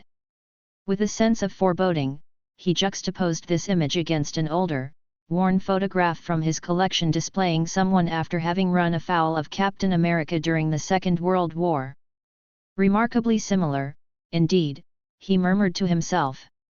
The eerie resemblance between the two cases would probably be noticed by others soon enough. Once that happened, he was sure this already remarkable case would gain a whole new level of attention. The resurgence of the case in national headlines was swift and sensational, with the media now liberally brandishing the term serial killer following the grim discovery of 3 additional victims. This escalation brought the confirmed death toll to 5, across what was clearly multiple incidents. The sensational coverage was designed to capture and retain public attention, sparking widespread alarm and fascination in equal measure. The appetite for such macabre stories proved insatiable among the viewers, who were drawn to the unfolding narrative like moths to a flame. The Foundation had also called upon their resources in the underworld to look for further clues. After all, SCP-204-1 was well known to bring 204-2 into danger, which for a child often meant gangs. As the investigation deepened and the body count rose, the media's fervor reached unprecedented levels, with each development adding fuel to the fire of public interest. The narrative took a particularly sensational turn when rumors began circulating about a child potentially being behind the heinous acts. This shocking possibility captivated and horrified the public in equal measure, propelling the case into the spotlight with renewed intensity. The case took another twist with the revisitation of Officer Bentley's murder, which was sensationalized as the first victim. Officer Bentley, emblematic of integrity and the embodiment of the American dream, stood in stark contrast to the prevailing narratives of police misconduct that dominated headlines. His clean record and commendable service painted a picture of a man who was not just a public servant but a genuine hero in the eyes of the community. This revelation about Bentley added layers of tragedy and intrigue to the case, endearing him posthumously to a public craving for stories of genuine goodness amidst a sea of negativity. Alex, like many others, was taken aback by the purity of Bentley's legacy. In an era where cynicism towards law enforcement was rampant, Bentley's story was a rare beacon of hope and integrity. His untainted reputation and the circumstances of his untimely death contributed significantly to the case's magnetism, turning it into a larger-than-life saga that captivated the nation.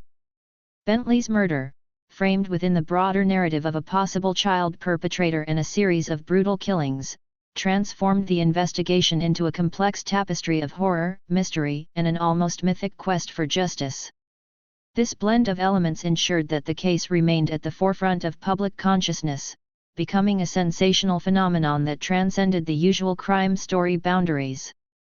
As the investigation unfolded, the narrative took an even darker turn with reports suggesting an entire family, including a child, might be involved in the spree of heinous crimes.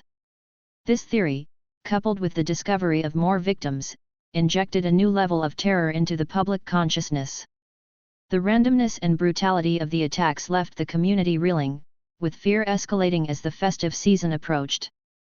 The thought that anyone could be the next victim, and the sanctity of one's home offered no guarantee of safety, cast a shadow over what should have been a time of joy and celebration. Amidst this growing panic, the media's penchant for sensationalism did not wane, coining evocative and chilling monikers for the alleged serial killers. Alex, observing the frenzy, couldn't help but note the media's creativity in naming the perpetrators, a grim reflection of society's fascination with the macabre. The peculiar nature of the murders, particularly the disturbing details surrounding the victims, caught the attention of S.H.I.E.L.D. The involvement of such a high-profile organization highlighted the case's complexity and the potential threat it posed. The forensic evidence suggesting cannibalism added a layer of urgency to the investigation, propelling S.H.I.E.L.D. agents to join the manhunt in significant numbers. However, their advanced skills and technology seemed insufficient in the face of such a perplexing case, especially given their lack of insight into the true nature of the perpetrator or perpetrators. The local police forces, feeling increasingly marginalized as S.H.I.E.L.D. took a more prominent role, expressed their frustration and dissatisfaction, creating the perfect chance for the Foundation to insert themselves into the tension between agencies. Despite S.H.I.E.L.D.'s resources and expertise, they found themselves forced to work tightly with other agencies. The secretive nature of their agency hampered their efforts, which forced them to work undercover. In contrast, the Foundation gladly took the opportunity to take over the investigation armed with more specific clues. They were able to use both S.H.I.E.L.D. and the police to aid them in finding clues that only they had the ability to properly understand. Alex was pushing the investigation hard as he was hoping to capture the instance of SCP-204-2 before more instances appeared. Hoping that it would not only bring the terrifying spree to an end but also yield significant rewards. SCP-4255 was another thing that was drawing Alex's attention these days, and how couldn't it? After all, it was Santa. Even if it's just a time-traveling normal man version, didn't diminish the allure of this object. Even if capturing and containing him was pretty much impossible and he wouldn't get any reward for the expenses incurred in containing the secret.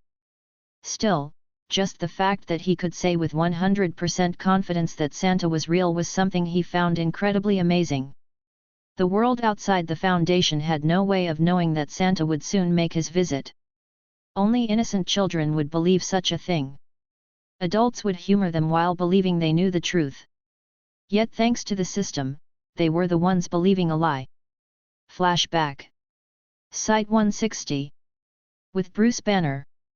Amidst the relative lull in activity concerning the more traditionally perilous SCP entities, the facility found itself with an opportunity to allocate additional resources and attention to a particularly enigmatic subject under their care, the Hulk. Today marked a significant milestone for Bruce Banner, as he was poised to conclude his intensive research on SCP-1555, with the unique chance to share his personal discoveries with a distinguished audience. This assembly of his peers, a conclave of esteemed scientists, researchers, and other intrigued personnel, would today be graced by the presence of Site Director Noah Tremblay himself.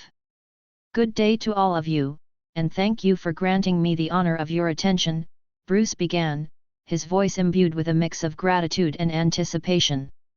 It's been quite some time since I've had the privilege to engage directly with my peers in this manner, to delve into the intricacies of our work and share the fruits of my labor. Today, I'm here to discuss SCP-1555, also known to us as the Facility, a designation that belies the complexity and intrigue of this Euclid-class object. Bruce proceeded to outline the foundational aspects of SCP-1555, noting its multifaceted structure and the phenomena that emanate from it, particularly the target range and the spontaneous generation of objects containing genetically identical mouse clones.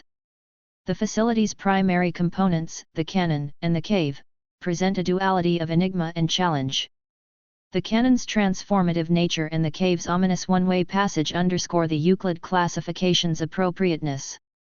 He shared his fascination and the primary focus of his research, the biological marvel of the mouse clones.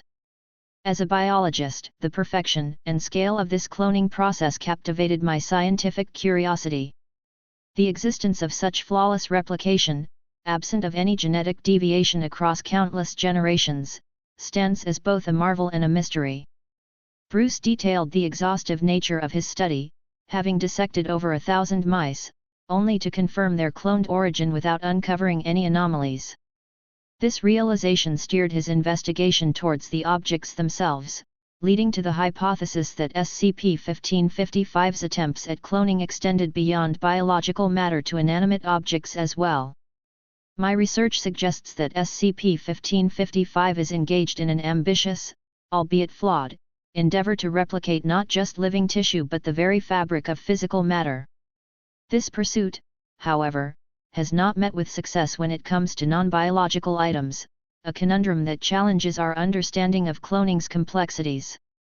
Concluding his presentation, Bruce unveiled a comprehensive theory developed from his findings and the partial insights gleaned from the heavily redacted SCP-1555 file. While the full exploration of the cave and the inner workings of the facility remains beyond our current reach, the theories we construct in the face of such unknowns are crucial to advancing our understanding. I invite you to examine the compiled data and theoretical framework I've prepared, and I welcome any questions or insights you may have. With that, Bruce opened the floor to his colleagues, ready to engage in a deep and meaningful discourse on the enigmatic SCP-1555, its implications for the field of cloning, and the broader mysteries that yet lay unsolved within the SCP object. SCP-1555, despite its classification as a Euclid object with a relatively low danger level, had captivated Bruce Banner's scientific curiosity. It represented not just an object of study but a milestone in his career with the Foundation, marking the first SCP he had ever worked with and known. The object's inherent mysteries and the opportunities it presented for scientific inquiry made it an ideal subject for someone with Bruce's passion for research and discovery. Having worked here for a time, he had learned of quite a few different SCP objects, some of which truly had him curious and wanting to study them, while others he didn't know where to even start. They just seemed so random, so anomalous, that he couldn't see how science could even begin answering those questions. As he finished answering the last questions, people began to mingle or leave. He got talking with Site Director Tremblay, and he learned that they were apparently going to be busy soon with a Keter-class object. Even if he had never worked with an object of that class, he knew that they were supremely dangerous. After all, he had been allowed to read the file of SCP Object 169 and shown some pictures which were contained within, which were shocking and baffling. The revelation of another SCP object stirring trouble initially sent a wave of apprehension through him, until he was reassured that while the entity posed no direct danger, it was deemed impossible to contain a nuance that piqued his interest further. Seizing the moment, he ventured to inquire more about this enigmatic object. The site director, with a twinkle of mischief in his eye and a smirk playing on his lips, posed a question that took Bruce by surprise. "Say, Dr. Banner, do you happen to hold any belief in Santa Claus?" The playful tone in the director's voice was laden with amusement, suggesting the prelude to an unexpected revelation. "Santa? Surely, that's not possible," Bruce responded, his voice tinged with disbelief and astonishment. The director's question and the subsequent laughter that filled the room seemed to have achieved its intended effect, lightening the atmosphere with a shared moment of mirth among colleagues. With a few congenial pats on the shoulder, the site director imparted a cryptic clue, 4255, "That's all I'm going to say," before departing with a sense of enigmatic finality. Bruce scanned the room, searching the expressions of his co-workers for any hint of clarity. The collective response, a blend of knowing smiles and intrigued glances, only fueled his determination. Realizing the urgency of his curiosity, he excused himself from the gathering, driven by an irresistible urge to delve into the SCP-4255 file. The prospect of uncovering the secrets behind this reference, intertwined with the mythical figure of Santa Claus, propelled him towards the archives, hopeful for access and eager to unravel the mystery that had been so tantalizingly hinted at by the site director.